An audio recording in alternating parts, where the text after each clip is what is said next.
अंतरायतिमिरोपशान्तये शान्तपावनमचिन्त्य वैभवम् तं नरं वपुषि कुञ्जरं मुखे मन्महे किमपि तुन्दिरं महः शरणं करवाणि शर्मदं ते चरणं वाणिचराचरोपजीव्यं करुणामसृणैकटाक्षपादैः कुरु माम् अम्ब कृतार्थसार्थवाहम्।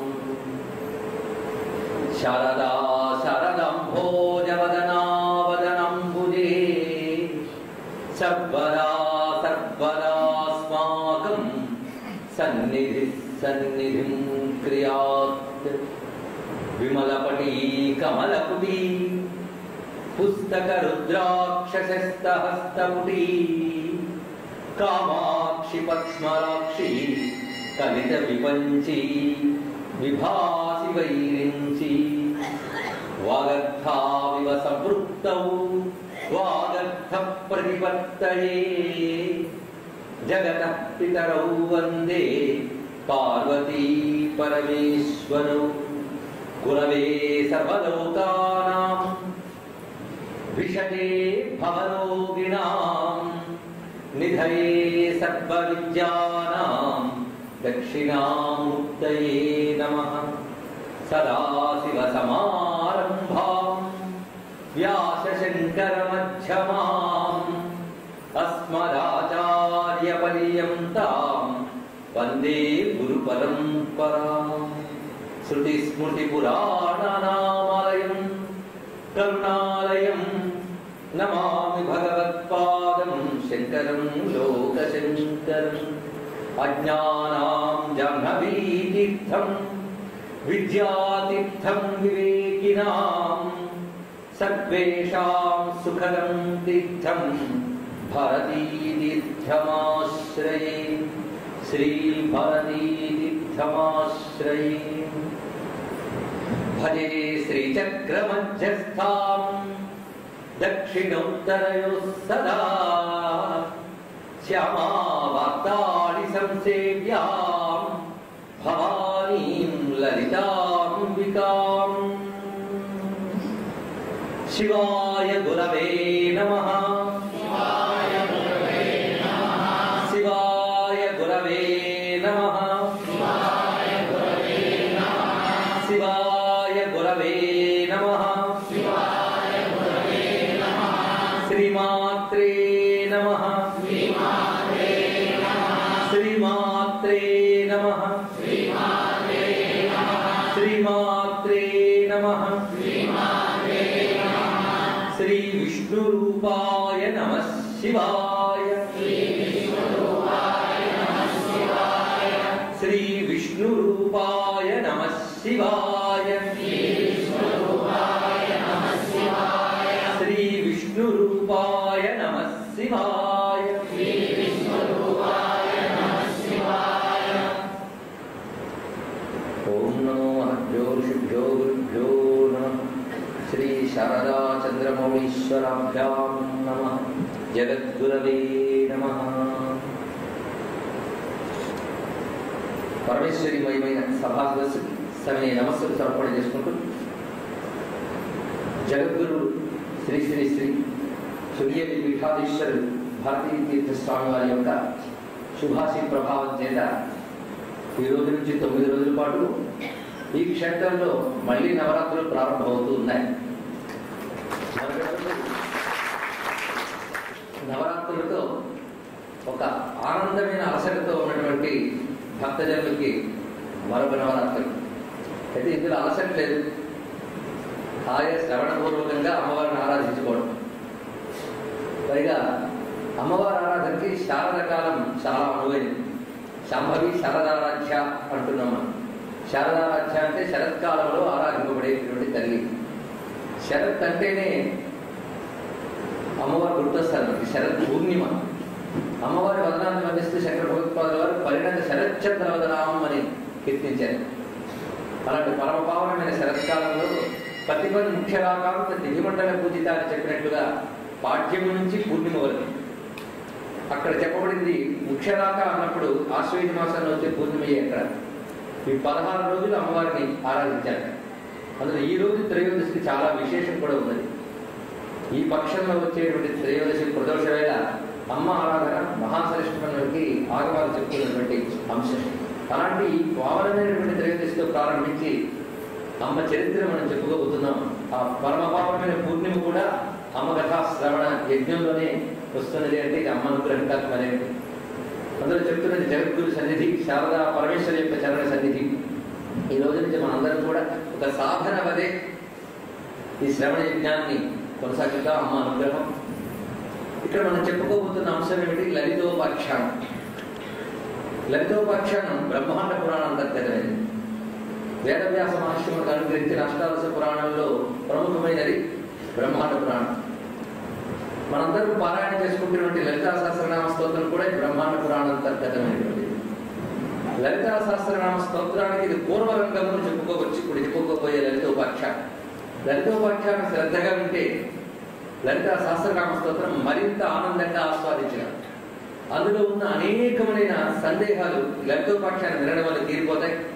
పైగా ఒక్కొక్క నామంలో ఉన్నటువంటి మాధుర్యము, శక్తి, చరిత్ర మరింత గొప్పగా అవగతమవుతుంది.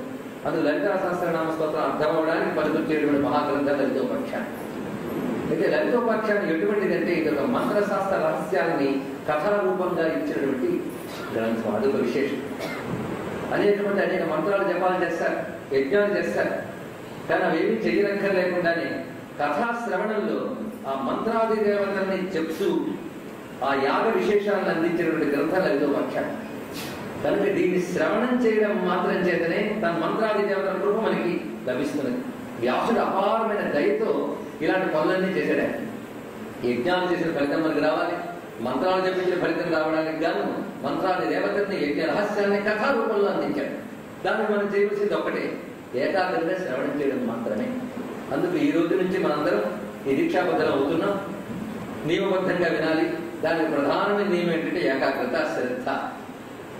అందుకు ముందే విన్నవించుకుంటున్నాను ఏంటంటే సెల్ ఫోన్లు మొదలైనటువంటి గడబిడలు ఇక్కడ ఉండరాదు.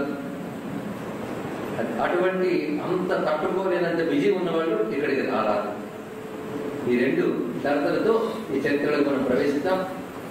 నారాయణం నమస్కృత్య నరం చైవ నరోత్తమం దేవీం సరస్వతీం వ్యాసం తథోజయం ఉదీరయేత్ అస్తు శ్రేయసే నిత్యం వస్తు వామాంగ సుందరం యతస్తు తుతిషాం విదుషాం తురీయం రేపరం మహః. అగత్యో నామ దేవర్షిః వేద వేదాంగ పారగః సర్వ సిద్ధాంత సారజ్ఞో బ్రహ్మానంద రసాత్మకః. ఎలా ప్రారంభిస్తున్నాడంటే అగస్త్యుని యొక్క ప్రస్తావనతో ప్రారంభమవుతుంది ఈ లలితోపాఖ్యానం. అగస్త్యుడు అనబడి దేవర్షి అన్నాడు. అగస్త్యుడు బ్రహ్మర్ష దేవర్ష అంటే ఆయన బ్రహ్మర్షి దేవర్షి కూడా దివ్యమైన విషయం. ఆయన వేద వేదాంగముల యందు నిష్ణాతుడు, సర్వ సిద్ధాంతముల యొక్క సారము తెలిసినటువంటి వాడు. పైగా ఆ సిద్ధాంతముల యందు చెప్పబడ్డ తత్వం ఏదో దాని అనుభవానికి తెచ్చుకున్నవాడు. అందుకు బ్రహ్మాండ రసాత్మక అని గొప్ప మాట ఉంటున్నాడు ఇక్కడ వ్యాసదేవుడు. ఆ ఎల్లవేళలా బ్రహ్మాండానుభవంలో ఉండేటువంటి వాడు ఆయన. చరాచరాద్భుత హేతువుని తీర్థాన్యాయతనాయ. ఆయన ఒకప్పుడు అద్భుతమైనటువంటి తీర్థములు, క్షేత్రములు ఇవన్నీ తిరుగుతూ వస్తూ ఉన్నట్ట. ఇలా ప్రారంభించారు ఆయన. ఎందుకంటే వెళ్ళడం క్షేత్రాలకి, తీర్థయాత్రలకి. అసలు మానవుడు ఎందుకు క్షేత్రయాత్రలు తీర్థయాత్రలు చేయాలి అంటే చిత్తశుద్ధ్యర్థం అన్నారు శంకర భగవత్పాదులు వారు. ఏవో గొప్ప గొప్ప పుణ్యాలు రావడము లేక కోరికలు తీరడమో మాట అటుంచండి. ముందు జీవుడికి చిత్తశుద్ధి కోసం క్షేత్రాలు తిరగాలి, తీర్థాలు సేవించాలని మనం చెప్తున్నాను. మరి మహానుభావుడు ఎందుకు చేయాలి? ఆయన చిత్తశుద్ధి కావాలా? అది సిద్ధుడు. ఆయన చిత్తశుద్ధి మొదలైనవన్నీ దాటిపోయినటువంటి వాడు. మరి ఎందుకు ఆయన క్షేత్రం తిరుగుతున్నాడు? క్షేత్రాలని సిద్ధులు ఎందుకు సేవిస్తారు అంటే మన కోసం. వాళ్ళు సేవించడం వల్ల క్షేత్రములు తీర్థములు మరింత శక్తివంతములు అవుతాయి. అది అక్కడ ఉన్న ప్రత్యేకత. మహాత్ముల చరణ స్పర్శ చేత తీర్థములు తీర్థములుగా, క్షేత్రములు క్షేత్రములుగా చరితార్థతను సంతరించుకుంటాయి. అదే మహాత్ములు అడుగు పెడుతుంటే క్షేత్రదేవతలు తీర్థదేవతలు పులకించిపోతారట. మహాత్ములు స్నానం చేయడానికి వస్తూ ఉంటే ఆ నదీమ తల్లి ఆనందిస్తుంది. అతని తపశ్శక్తి చేత నేను ధైర్యం అవుతాను కదా అనుకుంటాయి క్షేత్రాది దేవతలు కూడా. అందుకు మహాత్ములు క్షేత్రాలు తీర్థాలు సంచరిస్తూ ఉంటారు. పావనమైనటువంటి భూమిలో తిరుగుతున్నారు. అక్కడికి మనం చేరుకుంటే వాళ్ళ తపశక్తి యొక్క ప్రభావం చేత మన సాధనలు కూడా సిద్ధిస్తాయి. అందుకు మన క్షేత్రముల గొప్పతనం అందులో స్వాభావికంగా ఉన్నటువంటి దైవీ శక్తితో పాటు తాపసులు, యోగులు, సిద్ధులు, జ్ఞానులు, భక్తులు అక్కడ సంచరించడం చేత వారి యొక్క తమ ప్రభావం కూడా అక్కడ ఉంటుంది. అందుకు మహాత్ములు వాటిలో సంచరిస్తుంటారు, ఎప్పటికీ సంచరిస్తూ ఉంటారు. అందులో అగస్త్యాదులు ఒకప్పటి ఋషులు కాదు, ఇప్పటికీ ఉన్నటువంటి వారు శాశ్వతమైన ఋషులు. కానీ ఇప్పుడు మన అగస్త్యుని స్మరించగానే అగస్త్యులు వారు ఎక్కడున్నా మనల్ని అనుగ్రహిస్తారు. ప్రాతస్మరణీయమైన మహాత్ములు వారు. పైగా అగస్త్యుని మనం ఇప్పుడు తలంచుకోవడం అమ్మవారి ఆరాధనలో చాలా విశేషం. మనకి దివ్యోగ సిద్ధౌగ మానవోగ గురువు పరంపరలో అగస్త్యులు ఒకరు. అగస్త్యమయ్యే నమః, లోపాముద్ర అమయ్యే నమః కట్టుమాలో చదువుకుంటున్నారు కదా. ఆ అగస్త్యుడు అమ్మవారి యొక్క విద్యలో ప్రధానమైనటువంటి గురువు మనకి. ఈ అగస్త్యుని ఈ శరత్కాలంలో కొలుచుకోవడం ఒక విశేషమండి. అగస్త్య అనే పేరుకి అర్థం ఏమిటి? అది చాలా అద్భుతమైన నామం.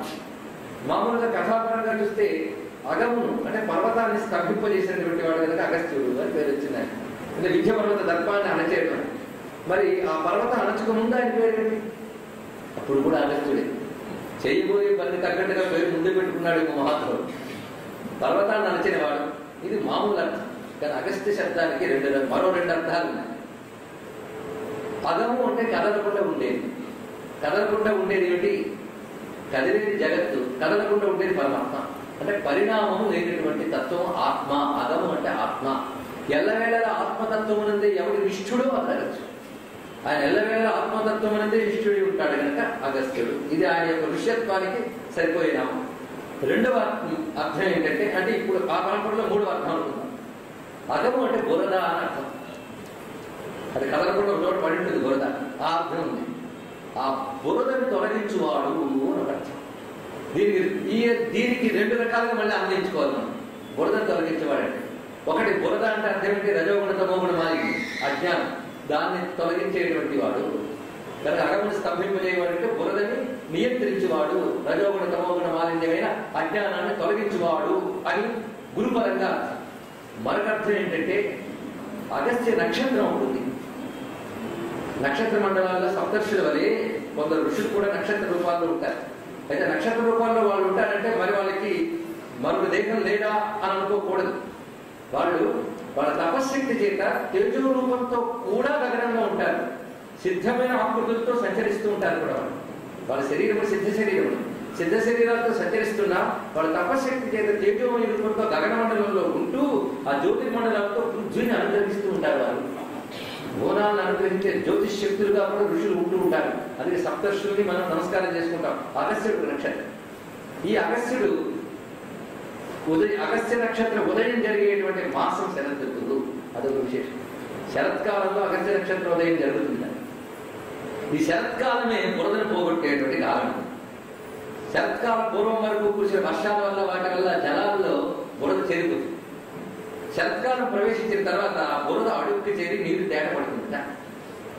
అందుకే వర్షాలు బాగా కురిసిన రోజుల్లో నదుల్లో స్నానం చేయాలంటారు పెద్దవాళ్ళు. శరత్కాలం ప్రవేశించిన తర్వాత నదులు తేట పడతాయి, గగనం తేట పడుతుంది, భువనం తేట పడుతుంది, ప్రకృతంతా తేటదనం వస్తుంది. అందుకే చంద్రుడు ఎప్పుడు వస్తున్నప్పటికీ శరత్కాలంలో చంద్రుడిని ప్రత్యేకించి ఎందుకు చెప్తున్నాం, శరత్పుణ్యం ఎందుకు ప్రత్యేకించి చెప్తున్నాం అంటే తేటదనం అప్పుడు స్పష్టంగా దర్శిస్తూ ఉంటుంది కనుక అగస్త్యుడు అంటే ఆ కోణంలో మనం ఆలోచించిన ప్రకృతిలో ఉన్నటువంటి ఈ మాలిన్యం అంతా తొలగించేటువంటి నక్షత్రోదయం అగస్త్య నక్షత్రోదయంతోనే కనిపిస్తుంది కనుక జ్యోతిష్ శాస్త్రరీత్యా కూడా అర్థం ఉంది. అగస్త్య శబ్దానికి ఎన్ని అర్థాలు ఉన్నాయో దీన్ని బట్టి ఆలోచించాలి. ఇప్పుడు మనకు కూడా అర్థం ఏంటంటే అగస్త్య మహర్షిని తలంచుకోవడం వల్ల అజ్ఞానం బురద పోతుంది. పైగా శరత్కాలం అంటేనే బురద లేని కాలం. అమ్మవారిని శారదారాధ్య అన్నప్పుడు బయట కాలంలో బురద లేకపోవడం కాదు, మనస్సులో బురద లేకుండా ఆరాధించాలి. అంటే నిర్మలమైన మనస్సుతో అమ్మను ఆరాధించాలి. శారదారాధ్య అనేది మరొక అర్థం. కానీ శరత్కాలానికి అగస్త్యునికి అమ్మవారికి ఉన్నటువంటి ఆ దివ్యమైన సమన్వయం అని కూడా అర్థమైంది కదా. అటువంటి వాడు అగస్త్య మహర్షి. ఆయన స్మరిస్తే చాలా ధన్యమవుతాం. అదే రామచంద్రమూర్తి అరణ్యకాండలో తాను ఋషుల్ని వెతుకుతూ వెళ్ళేటప్పుడు ప్రత్యేకించి అగస్త్యుల వారి ఆశ్రమం ఎక్కడ అని అడుగుతూ వెళ్తాడు రామచంద్రుడి వాడు. అగస్త్యుడి మహిమ రామాయణంలో చాలా విస్తారంగా అరణ్యకాండలో ప్రస్తావించబడుతుంది. వాడు యుద్ధకాండలో అమహానుభావుడు వచ్చి ఆదిత్య హృదయం అనుగ్రహించాడు కదా. ఆ అగస్త్యుడు ఆయన పత్ని అయిన లోపాముద్ర, అమ్మవారికి చాలా ఇష్టం ఆ లోపాముద్ర అంటే. దానికి లోపాముద్ర అగస్త్యులు ఉభయులు కూడా స్త్రీ విద్యా సంప్రదాయాలు ఉన్నటువంటి వారికి ఆరాధ్యమైనటువంటి వారు. అలాంటి వారు ఉభయులకు మనం నమస్కారం చేసుకుంటున్నాం. మొత్తానికి అగస్త్యుడు ఈ క్షేత్రములన్నీ తిరుగుతూ సైడ అరణ్యాపగా ముఖ్యాన్ సర్వం జనపదానపి తేషుతేషకిలాం జంతువున జ్ఞానతిమిరాపుతా. ఆ మహాత్ముడు సంచరిస్తూ ఉన్నాడు. అప్పుడు కలియుగం ప్రారంభమైంది. ఆ కలియుగ మానవులను చూశాడు ఆయన. ఎందుకంటే ఇందులోనే పుట్టి ఇందులోనే పెరిగిన వాళ్ళకి దీని యొక్క దౌర్భాగ్యం ఎంతో అర్థం కాదు. ఒక మంచిని చూసిన వాళ్ళకి మరొక చెడుని చూసినప్పుడు అయ్యో అనిపిస్తుంది. కానీ మొదటి నుండే చెడుని చూస్తూ ఉన్నప్పుడు దాని స్పెషాలిటీ అంటే మనకు తెలియదు. ఈ అగస్త్యుడు కలియుగంలో వచ్చిన మార్పులను గమనించాడు. ఇప్పుడు మనం కండిపోయాం కనుక అది వేరే విషయం. ఆయన గమనించి ఆశ్చర్యపడి కలియుగ మానవులు ఏ విధంగా ధరిస్తారు అని వేదన పడ్డాడు. ఎందుకంటే కలియుగంలో ఒకటే కనిపిస్తుంది, ఏమిటంటే శిష్ణోదర పరాం దృష్ట్వా చింతయామాస తాన్ ప్రతి. ఆయన ఈ మానవులందరూ కూడా సుఖలాలసులైపోయారు. ఇంద్రియ లాలస, ఎప్పుడు ఇంద్రియ లాలస, వినోదం. ఇప్పుడు మనం గమనించుతున్నది అదే. ఇంద్రియాలను సుఖపెడదాం, వినోదిద్దాం అనే తప్ప సాధన, తపస్సు, ధర్మము ఇలాంటివన్నీ మృగ్యం. ఇంద్రియాలను నిగ్రహిస్తే వచ్చే సుఖం గురించి తెలియదు మనకి. ఇంద్రియాలను విచ్చలవిడిగా విడిచిపెడితే వచ్చే సుఖాల కోసం వెంపర్లాడే యుగం పేరే కలియుగం. కేవలం భౌతికమైన సుఖములు తప్ప పారమార్థిక ధార్మిక సుఖం కోసం ప్రయత్నం కూడా చెయ్యని యుగం పేరు కలియుగం.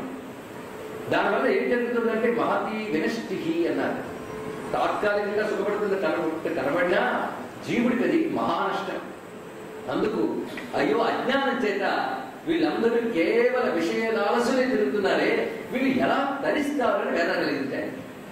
ఋషికి ఎప్పుడు తన గురించి వేదన కలగదు, ప్రపంచం గురించి వేదన కలుగుతుంది. అందుకే వాళ్ళని నమస్కరించుకోవాలి. ఎప్పటికి మనం ఇలా ఉన్నామంటే చక్కగా పచ్చగా ఎందరు ఋషులు తమ తపస్సులు దారిపోయడం వల్ల మనం ఇలా ఉన్నాము. ఇంకా పంటలు దొరుకుతున్నాయి, ఇంకా నీళ్లు లభిస్తున్నాయి, ఇంకా సూర్యచంద్రులు వస్తున్నారంటే ఎందరు ఋషులు ఇంకా మనని దయతలిచి మన తప్పుల్ని క్షమించి అనుగ్రహిస్తున్నారు మొత్తాన్ని. ఆ మహానుభావుడైన అగస్త్యుడు ఆ విధంగా వీళ్ళందరినీ చూసి తాం ప్రతి విచార్య, వారి గురించి ఆలోచించట. ఏం చేయాలి వీళ్ళ కోసం అంటూ నెమ్మదిగా తిరుగుతూ ఒక క్షేత్రానికి వచ్చాడు. ఆ క్షేత్రం ప్రాప్తమాసీన్ మహాపుణ్యం కాంచీనగరం అద్భుతం. ఆయన తిన్నగా ఎక్కడికి చేరుకున్నాడంటే అద్భుతమైన కాంచీ నగరానికి చేరుకున్నారు. అష్టాదశ శక్తి పీఠాలలో ఒకటి. ఈ శక్తి పీఠానికి కామకోటి పీఠం అని అర్థం. త్రికూట కామకోటిక చదువుతాను కదా. అక్కడ ఉన్నది కామాక్షి కామదాయి అనేటువంటి శక్తి పీఠం. అది ఆ తల్లి యొక్క అనాది అయినటువంటి క్షేత్రం. అక్కడికి చేరుకుని అమ్మని దర్శించారు. అక్కడ ఒక చిన్న పర్వతం ఉంది, గుట్ట. దాని పేరు తత్ర వారణ శైలేంద్రం. దాని పేరు వారణ పర్వతం, అంటే గజ పర్వతము అని పేరు. అక్కడ ఉన్నటువంటి పరమేశ్వరుడు ఏకాంబర నిలయం శివం. ఏకాంబర నిలయం శివుడిని దర్శించాడు. ఆ తర్వాత అమ్మని చూశాడు. అమ్మని చూసినప్పుడు మాత్రం ఒక విశేషం చెప్తున్నాడు వ్యాసదేవుడు. కామాక్షి కలిదోషఘ్ని అపూజయ అథాత్మవా. కామాక్షిని పూజించాడండి ఆయన. కలతో లోపాముద్ర సహితుడై అర్చించాడు కామాక్షిని. ఆవిడెవరు అంటే కలిదోషఘ్ని, కలిదోషమును పోగొట్టే తల్లి. అనగానే ఇక్కడే పరిష్కారం కనిపిస్తుంది. ఇందాక చూపించిన కలిదోషము. ఈ కలిదోషాలు పోవాలంటే దిక్కెవరు అంటే అమ్మ దిక్కు అని ఇక్కడ మనకు అప్పుడే సూచన ఇస్తున్నాడు. కలిదోషం పోవడానికి దిక్కెవరు అంటే కామాక్షి. అందుకే కలికల్మషనాశిని నామం మనకి త్రిశతిలోని కనిపిస్తున్నది, లలిత సహస్రనామ స్తోత్రాలని కనిపిస్తున్నది. అందుకు ఆ అమ్మని ఆయన పూజించారు. పడ తర్వాత అక్కడే ఆయన ధ్యానంలో ఉన్నారు. అప్పుడు ఆయన మనస్సు ఒక వేదన ఉంది. ఏమిటంటే లోకక్షేమం కోసం. మహాత్ములు లోకక్షేమం కోసమే వేదన కదా. అందుకు లోకహేతో దయాదృశ్య, లోకహేతో దయాదృశ్య, లోకము కోసమే దయతో కూడినటువంటి ఆ మహాత్ముడు అక్కడ కొంతకాలం తపస్సు చేశాడు. ఆ క్షేత్రంలో కామాక్షి క్షేత్రం తపస్సుకు చాలా అనుకూలమైనటువంటి. అదే శంకర భగవత్పాదుల వారు అమ్మ దగ్గర శ్రీచక్రాన్ని ప్రతిష్ఠించారు. ఇప్పటికీ మనకి శృంగేరి వారి యొక్క శంకర ఆచార్య అష్టోత్తర శతనామావళి చూస్తే ఈ ఒక పాదంతో ఈ నామం కనిపిస్తుంది. కాంచీ క్షేత్రంలో శ్రీచక్రం ప్రతిష్ఠ చేసినటువంటి శంకర భగవత్పాదుల వారు అనే నామం కూడా మనకు కనిపిస్తుంది. ఆయన ఎక్కడ తపస్సు చేశారో ఇప్పటికి కాంచీనగరంలో మీరు వెళితే చూడవచ్చు. కాంచీపురంలో ఉపనిషత్ బ్రహ్మేంద్ర స్వామి ఆశ్రమం ఉంది. అక్కడ ప్రస్తుతం పిండి మిల్లు పక్కన ఉంది. అక్కడికి వెళితే ఎవరు పెద్ద జనమే ఉండరు, కానీ ప్రశాంతత అక్కడ ఉంటుంది. గురువుల అనుగ్రహం వల్ల అది చూడటం భాగ్యం నాకు లభించింది. అక్కడ రామ దశావరణ యంత్రం ఉంటుంది. అది పూర్తిగా సాలగ్రామ శిలతో లిఖించినటువంటిది. అక్కడే పూర్తి సాలగ్రామ శిలతో చెక్కిన హనుమంతు విగ్రహం ఉంది. అద్భుతమైన శివ పంచాయత మూర్తి ఉంది. అగస్సుల వారు ప్రతిష్ఠ చేసిన శివాలయం ఉంది. ఆ చోటే ఇప్పుడు మనం చెప్పుకోబోయే లలితోపాఖ్యానానికి భూమిక. అక్కడ జరిగింది అంతా కూడా. ఇప్పుడు చెప్పబోయే చరిత్ర అంతా అక్కడ జరిగింది. ఇది అయిన తర్వాత లలితా సహస్రనామ స్తోత్రం చెప్పింది కూడా అక్కడే, ఆ చోటే. ఇప్పటికి అగస్త్యేశ్వరుడు అనే పేరుతో శివుడు ఉన్నాడు. అలాంటి చోటది. అక్కడైనా ధ్యానంలో ఉండగా చాలా కాలం తపస్సు చేయగా అప్పుడు దర్శనం అయిందిట. ఎవరి దర్శనము అంటే తోషితు జనార్దన, నారాయణుడు ఆనందించి ఇతని తపస్సుగా ఆనందించి దర్శనమిచ్చాడు. ఏ రూపంతో కనబడ్డాడు? ఎప్పటికి ఏది అవసరమో అప్పటికి ఆ రూపంతో కనబడ్డాడు పరమాత్మ. అది ఏ రూపం లేదు, కానీ భక్తుల యొక్క అభిష్టానికి అనుగుణంగా ఆయా రూపాలతో కనిపిస్తాడు. ఇప్పుడు ఈయన అజ్ఞానామృతమైన కలిజీవుల్ని తరింపజేయడానికి కోసం తపస్సు చేసేడు కనుక నారాయణుడు ఏ రూపంతో కనబడ్డాడంటే జ్ఞానస్వరూపుడి కనబడ్డాడు. నారాయణ యొక్క జ్ఞానస్వరూపానికి పేరేమిటి? జ్ఞానానందమయం దేవం నిర్మల స్ఫటికాకృతిం ఆధారం సర్వ విద్యానాం హయగ్రీవం ఉపాస్మహే. అందుకు హయగ్రీవాం తనుం కృత్వా సాక్షాత్ చిన్మాత్ర విగ్రహం. సాక్షాత్ చిన్మాత్ర విగ్రహం, చిన్మాత్ర విగ్రహం. ఈ చిన్మాత్ర విగ్రహమే జ్ఞానానందమయం అంటే. కేవల చైతన్య విగ్రహమైనటువంటి హయగ్రీవుడు సాక్షాత్కరించాడు. ఎలా ఉన్నాడు అంటే శంఖ చక్ర అక్ష వలయ పుస్తకోజ్వల బాహుగా. శంఖము, చక్రము, అక్షమాల, పుస్తకం పట్టుకుని దర్శనమిచ్చాడు. ఈ అక్షమాల పట్టుకున్న చెయ్యి చిన్ముద్రతో భాషిస్తున్నది. దాని అక్షమాల కూడా ఉన్నది. అంటే హయగ్రీవుడు ఎవరు అంటే సాక్షాత్ నారాయణ యొక్క గురుస్వరూపం, బ్రహ్మ విద్యా స్వరూపం. అంతేకాదు హయగ్రీవ విద్య అనే పేరున్నది అమ్మవారి విద్యకి, హయగ్రీవ విద్య. అంతేకాదు దక్షిణామూర్తి విద్య అనే పేరు కూడా ఉంది. ఇక్కడ మీకు శ్రీ విద్యకి సంబంధించిన కొన్ని మర్మములు ఎంత మేరకు సభలో చెప్పవచ్చు అంతవరకు చెప్పడం కూడా జరుగుతున్నది. ఎందుకంటే ఆ ఉపాసకులకి మరింత దీని యందు అనురక్తి, ఆసక్తి, అవగాహన ఏర్పడడం కోసం ఈ రోజు నుంచి తద్విషయములు కూడా ఎంత మేరకు అవసరమో అంత మేరకు చెప్పడం జరుగుతుంది. కనుక దక్షిణామూర్తి విద్య అని, హయగ్రీవ విద్య అని రెండు పేర్లు ఉన్నాయి ఈ విద్య. ఎందువల్ల పేరు వచ్చింది అంటే దక్షిణామూర్తి అంటే ఎవరండి? శివుడికి ఎన్ని రూపాలున్నా దక్షిణామూర్తి అని బ్రహ్మ విద్యా స్వరూపుడు. పరమేశ్వరుడు ఒక్కొక్క విద్యని ఇవ్వడానికి ఒక్కొక్క రూపం ధరించాడు. శ్రీ విద్య ఇవ్వడానికి ఆయన ధరించిన రూపం ఏంటంటే దక్షిణామూర్తి రూపం. అదే స్వతంత్ర సర్వతంత్రేసి దక్షిణామూర్తి రూపుని అని మనం అంటున్నాం. సర్వతంత్రముల్లోకి విభిన్నమైన ప్రత్యేకమైన తంత్రం శ్రీ విద్య. అది మిగిలిన తంత్రములాగా కేవలం కామ్యముల కోసం ఏర్పడింది కాదు. అందుకే అమ్మవారు శివుడిని నిర్బంధించాడ. ఏమని నిర్బంధించారంటే బాగా అంటే శతకోరి ఒక పని చేయించారు. చతుశక్త్యాతంత్రై అనే శ్లోకంలో సౌందర్య శక్తులు చెప్తారు. 64 తంత్రాలు శివుడి చేత పలికించారు అమ్మవారు. ఎందుకంటే లోకహితం కోసం పిల్లలకి ఏం కావాలో తండ్రి చేతి చెప్పించి తల్లి చేయిస్తుంది. అలా 64 తంత్రాలు చేయించాక పునస్తన్నిర్బంధ అప్పటికి ఆమె తృప్తి చెందలేదు. ఎందుకు?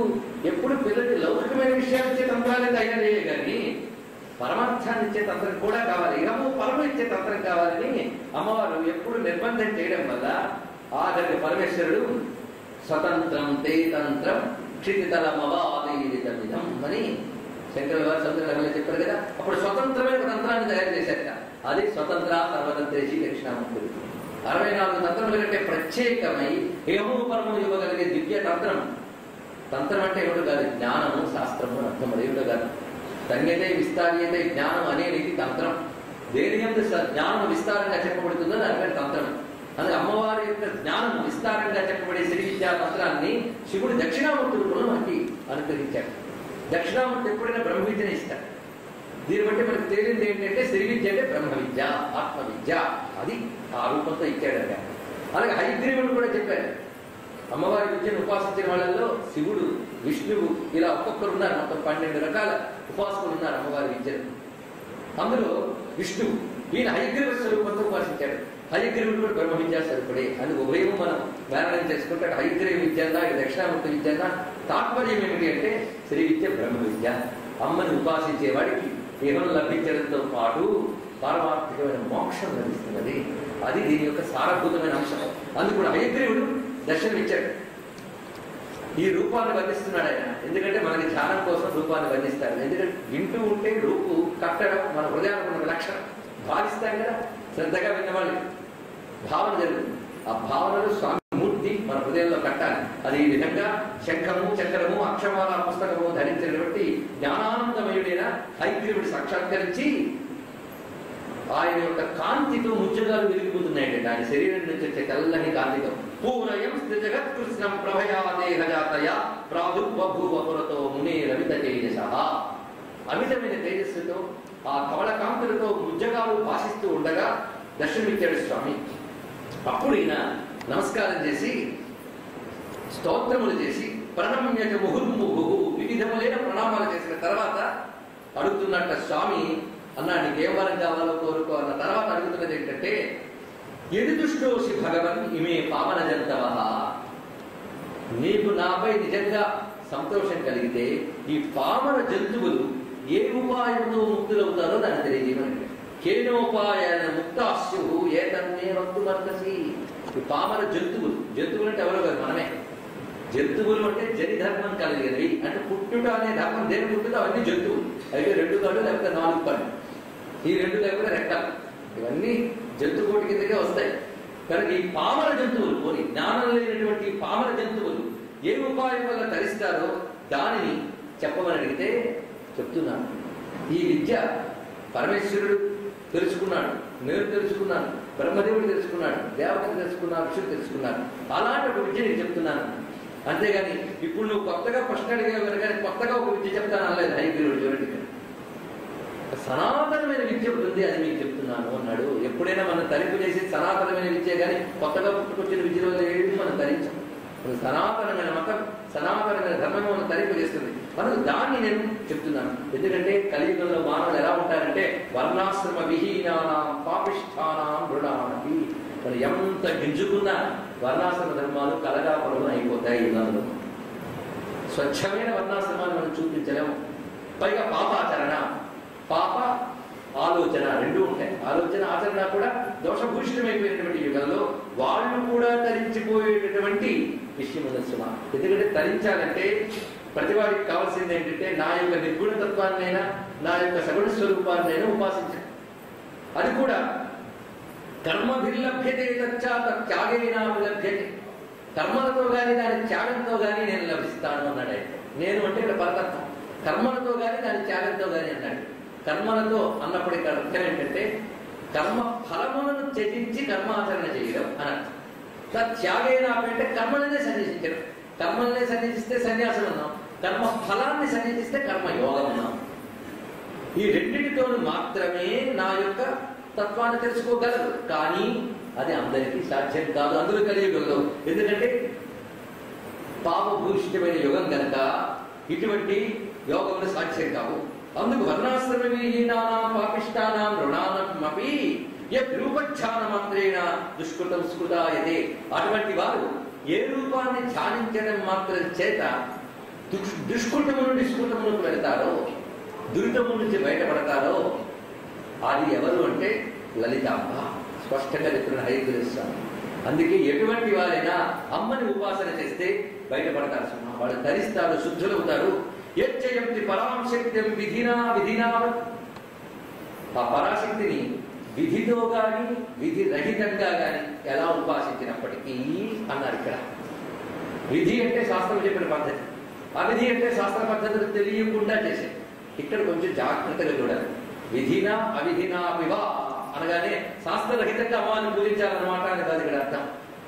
శాస్త్ర సహితంగా చేయడమే గొప్ప విషయం. కానీ అన్ని శాస్త్రాలు తెలుసుకుని చేస్తే ఆయుధాలు. శాస్త్రం తెలుసుకోవడానికి ఆయుధాలు. అమ్మవారిని పరిపూర్ణంగా నేను ఆరాధిస్తానండి శాస్త్రసమ్మతంగా అని శాస్త్రం తెలుసుకోవడం ప్రారంభిస్తే ఆ శాస్త్రం మొత్తం తెలుసుకోవడానికి ఆయువు చాలదండి. అందుకే విధినా విధినా పివ అన్నప్పుడు శాస్త్రం పూర్తిగా తెలియదు కానీ తెలిసినంత మేరకు భక్తితో అమ్మవారిని ఆరాధన చేస్తే అది ఇక్కడ అర్థం చేసుకోవాల్సింది. అందుకే ఏ విధంగానైనా అమ్మని ఆరాధించి తద్రూపధ్యాన మాత్రేణ ఆ లలితాంబ రూపాన్ని ధ్యానించేంత మాత్రమున దుష్కృతం సుకృతాయతే, దుష్కృతుడు కూడా సుకృతుడవుతున్నాడు. సుమ ఇక్కడ నతే సంసారినో నూనం ముక్తాయ సంశయ, సంసారుడు దాని వల్ల ముక్తిని పొందుతాడు. ఇందులో మళ్ళీ సందేహమైన ముఖం పెట్టకనైనా నా సంశయ, ఇందులో సందేహం లేదు. అమ్మ ఉపాసన అంత శ్రేష్టం. అందుకు అమ్మ ఉపాసన మించినది ఉంటుందా? దీనిలో సందేహం లేదు. అయితే ఇది కేవలం పాపిష్టులైన వీళ్ళు ధరించడానికి మాత్రమే కాదు, మహాత్ములు కూడా దీన్నే పెంచుకున్నారు. ఉదాహరణకి శివోవాయాం సమారాధ్య ధ్యాన యోగ బలేన చ ఈశ్వర సమసిద్ధానామర్ధనాదిశ్వరో భవత్. ఆ శివుడు కూడా ఆ తల్లిని ఆరాధించడం చేతని సర్వసమర్థుడైన ఈశ్వరుడయ్యాడు. ఆమె నిరంతరం ధ్యాన యోగ బలంతో ఆరాధించడం చేతనే శివుడు కూడా సమర్థుడయ్యాడని. ఇదేమిటి విషయం? శంకరుల శివశక్తి ఆయుక్తో ఏది భక్తి శక్త ప్రభావితం. అదే మాకు ఇంకోటి. ఇంకా పరమేశ్వరుడు కూడా అమ్మవారిని ఆరాధిస్తున్నట్ట, శివుడి చేత కూడా ఆరాధింపబడేది. శివారాధ్య అనే నామం అనుకున్నది కదా, ఈశ్వరుని చేత కూడా ఆరాధింపబడుతున్నది. అలాగే ఆ తర్వాత అన్ని అబ్జజముఖాదేవ సిద్ధాస్తధ్యాన విభవ. అబ్జజముఖ అంటే బ్రహ్మాదులు, పద్మం నుంచి ఉద్భవించిన బ్రహ్మ మొదలైన వారందరూ కూడా ఆ అమ్మవారిని ధ్యానించడం చేత సిద్ధిని పొందారు. వారి వారి కార్యములు ఎందు కానీ వాళ్ళ యొక్క కర్మల ఎందు కానీ కృతకృత్యులయ్యారు, చరితార్థులయ్యారు. అలా ఎవరెందరూ సిద్ధులయ్యారు. అందుకు తస్మాదశేష లోకానాం త్రిపుర ఆరాధనం వినా నస్తో భోగాపవర్గవుతూ యోగపజ్యేన కుత్రచిత్. అందుకు త్రిపుర ఆరాధన తప్ప మరి యొక్క దాని వల్ల తరించలేరు. త్రిపుర ఆరాధన భోగము అపవర్గము రెండు ఇస్తుందయ్యా. ఎందుకంటే సృష్టిలో మోక్షం ఇచ్చే విద్యలు భోగమనివ్వలేవు, భోగమనిచ్చే విద్యలు మోక్షం ఇవ్వలేవు. కానీ అమ్మ ఉపాసన ఉన్నదే రెండింటినీ ఇస్తుందట. భోగ అపవర్గవుతూ యౌగపజ్యేన, యౌగపజ్యం అంటే సైమల్టేనియస్లీ రెండింటినీ కలిపి ఇవ్వగలిగేటువంటిది. ఇది నిజానికి కేవలం శ్రీ విద్యకు మాత్రమే చెప్పిన విషయం. శ్రీ సుందరి సేవక తత్పరాన భోగశ్చ మోక్షశ్చ కరస్థయేవా అనే మాట త్రిపుర సుందరి ఉపాసనలో చెప్పబడింది. అయితే దీనిని తీసుకుని అనేక మంది వారి వారి సంప్రదాయాల్లోకి ఈ శ్లోకాన్ని మార్చుకున్నారు. అది వారి శ్రద్ధ కాదనం కానీ ఇది స్వతసిద్ధంగా మాత్రం ఉన్నది త్రిపుర ఆరాధనలోనే. అసలు ఆ విద్య అందుకు వచ్చిందండి. ఇది అతిశక్తిగా చెప్తున్న మాట కాదు, లేదా తన ఉపాసన నిష్ఠగా చెప్తున్న మాట మాత్రమే కాదు, అనేకం పరిశీలించగా తెలిసిన మాట. త్రిపుర ఉపాసన నాటిది. త్రిపుర ఆరాధన ఎంత ఐక్యమైన మామూలు ప్రయోజనం ఇస్తున్నట్టు కనిపిస్తుందో జీవుడిని, లోకయాత్ర విధాయిని కనుక లోకయాత్రకు కావలసినవన్నీ ఇస్తూ ఉంటుంది. కానీ అదే సమయంలో బ్రహ్మ విద్య తల్లి బ్రహ్మజ్ఞానాన్ని ఇచ్చి కైవల్యాన్ని ఇస్తుంది. ఏదైతే జీవుడికి అత్యధిక ప్రయోజనమో దాన్ని కూడా ఇస్తుంది. ఆ విద్యలో రహస్యం ఉంది. ఆ విద్యని సాధన చేసేవాళ్ళని తెలుస్తుంది. లేదా లలితా శాస్త్రాన్ని ఒళ్ళు దగ్గర పెట్టుకుని శ్రద్ధగా చదివితే ఇంకా అర్థమవుతుంది. పూర్తిగా బ్రహ్మ విద్యాస్వరూపుడు జగదంబిక. అందుకే యోగ ప్రత్యయన చిత్త రెండు ఇవ్వగలిగేదయ్యా. తస్మాత్ మంత్రాస్త్ర సంయుక్త న్యాసపూర్వకమేవచ. కనుక ఆ మంత్రములను న్యాసాదులతో సహా తెలుసుకుని ఆరాధించేటువంటి వారు ధరిస్తున్నారు. అదేవిధంగా అమ్మకై మనస్సుని ప్రాణాలని అర్పించిన వాళ్ళు మచ్చిత్తా మద్గత ప్రాణ అని గీతలు చెప్పినట్లుగా తన్మనా తద్గత ప్రాణ తజ్జాని తద్గదేహక. తన్మనా తద్గత ప్రాణ. తన్మన అంటే మనస్సుని అమ్మమయం చేసి తన యొక్క ప్రాణాలను కూడా అమ్మకు అర్పణం చేసి, ప్రాణం అర్పించడం అంటే అర్థం ఏంటంటే నా ప్రాణాలను ఇచ్చేస్తాను. అది ఎక్కడ ఉంటుంది మీకు తెలిస్తే కదా ఇవ్వడని. ప్రాణాలను ఇచ్చేస్తాను ఆవేశంతో అంటాం కానీ ప్రాణం ఇవ్వడం అంటే ఏంటంటే అర్థం. ఇక్కడ అమ్మవారికి ప్రాణం ఇవ్వడం అంటే నీ శ్వాసలో అమ్మ మాత్రం కలిసిపోవాలి, అమ్మ నామం కలిసిపోవాలి, ఊపిరి అయిపోవాలంటే అమ్మ. అలాగెవరైతే ఉపాసన చేస్తారో వారు సిద్ధిని పొందుతున్నారు. ఇది అమ్మ యొక్క తత్వము అనగానే వెంటనే నేను అడిగాడు, భగవాన్ కీదృశం రూపం భవతాయ పురోదితం కిం వాహారం కిం ప్రభావం ఏ తన్మే వక్తుమర్హసి. నువ్వు అమ్మను ఉపాసించాలని చెప్పావు, త్రిపుర త్రిపుర అని చెప్పావు. ఆ త్రిపుర ఎవరు, ఎలా ఆరాధించాలి, ఆమె రూపం ఎలా ఉంటుంది, ఆమె లీల ఏమిటి అని చెప్తున్నాను. కీదృశం రూపం కిం విహారం కిం ప్రభావం 3 ప్రశ్నలు అడిగాడు. ఆమె రూపం ఎలా ఉన్నది, ఆరాధించాలంటే రూపం. రూపం అంటే ఆకృతి అని మాత్రమే కాదు. ఇక్కడ ఆమెను ఏ విధంగా వ్యక్తీకరింపబడింది ఆవిడ వ్యక్తీకరణకే రూపము అని పేరు. అది నామం కావచ్చు, మంత్రం కావచ్చు, ఏదైనా కావచ్చు. అమ్మ యొక్క రూపం ఏమిటి, ఆమె విహారం ఏమిటి? విహారం అంటే లీల. అమ్మ చేసిన లీల, ఆ లీల ఏమిటి? తత్ప్రభావం, దాని యొక్క ప్రభావం ఏమిటి, శక్తి ఏమిటి, ఇవి నాకు తెలుసుకోవాలనుకుంటున్నాను అని అగస్త్య మహర్షి. అప్పుడు అమ్మ అంటే ఏమిటో చెప్తున్నాడు హరిగ్రీవుడు. ఒకే చిన్న మాట చెప్తున్నాడు కానీ ఇదే సారాంశమైన మాట. దీని విస్తారణ తర్వాత అందుకే ఏకాగ్రంగా వినాలి. ఇక్కడ జగడం అంటే ఏమిటో చెప్తున్నాను. ఇక్కడ అనాదిరఖిలాధార సదసత్కర్మ రూపిణి ధ్యానైక దృశ్య జ్ఞానాంగి విద్యాంగి హృదయాస్పద. ఇది జాగ్రత్తగా తెలుసుకోవాల్సింది. అంటే సాధకులు జిజ్ఞాసులైన వాళ్ళకి ఇది ఇంకా బాగా అర్థమవుతుంది. కాలక్షేపంతో వినే వాళ్ళకి అర్థం కాదు. అందుకు కావాల్సింది ఏకాగ్రత. అమ్మ గురించి తెలుసుకోవాలనుకుంటే ఇది మాట. అమ్మ ఎవరు అంటే అనాది. మొట్టమొదటి చెప్పేది ఏంటంటే ఆది లేనిది. సృష్టి అంతటికి ఆది ఉంది, అందులో ఉన్న మనకి ఒక ఆది ఉంది. కనుక దేనికైనా ఒక ఆది ఉండాలి అనే అభిప్రాయం మనకు. కనుక అమ్మవారి గురించి మాట్లాడినా ఆవిడ ఆది ఏది అని ప్రశ్నిస్తాం. ఆవిడకి ఆది లేదయ్యా, ఆవిడ అనాది. ఆవిడ వలన కలిగిన జగతికి ఆది ఉందేమో కానీ ఆవిడ మాత్రం అనాది. అనాది అయితే మనకేమిటి ప్రయోజనం? అనాది అయినంత మాత్రమేనా అంటే అఖిలాధార. తర్వాత మాట అనాది అయిన ఆ చైతన్యమే అఖిలాధార. ఇక్కడ వరకు అమ్మ రూపం లేదు చూడండి. అమ్మ అమ్మ నేను అంటున్నాను కానీ ఎక్కడ రూపం చెప్తున్నాడు? ఇక్కడ ఒక తత్వాన్ని చెప్తున్నాడు. ఇక్కడ అనాది అయిన ఒక తత్వము, అది అఖిలమునకు ఆధారం. అన్నిటికీ అది ఆధారం, దానికి ఏ ఆధారం లేదు. అఖిల ఆధారం, అన్నిటికీ ఆధారమైనది.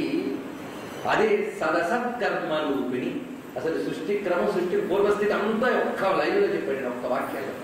అనాదికి అఖిల ఆధార, అనాది అయినది, అఖిలమునకు ఆధారమైనది, సదసత్కర్మ రూపిణి.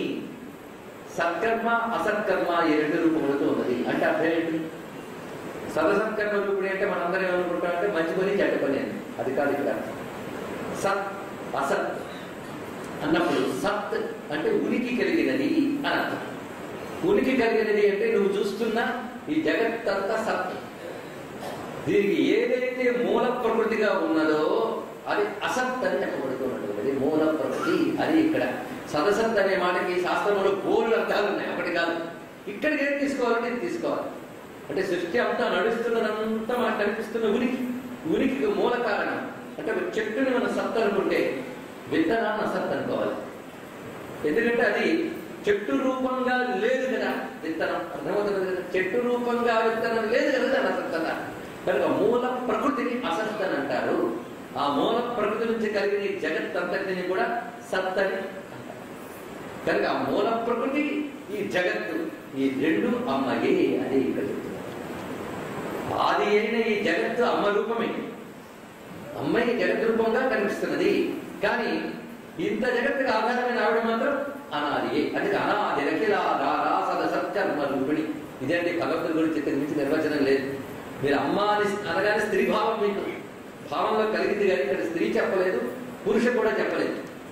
మొత్తం వేదముల పురాణముల సారంలో పరమాత్మ అంటే ఏమిటి అనేది డెఫినేషన్ మనకు ఇంకా అనాది అఖిలాధార సదసత్కర్మ రూపిణి. ఇదే భగవంతుడు అంటే మరొకటి.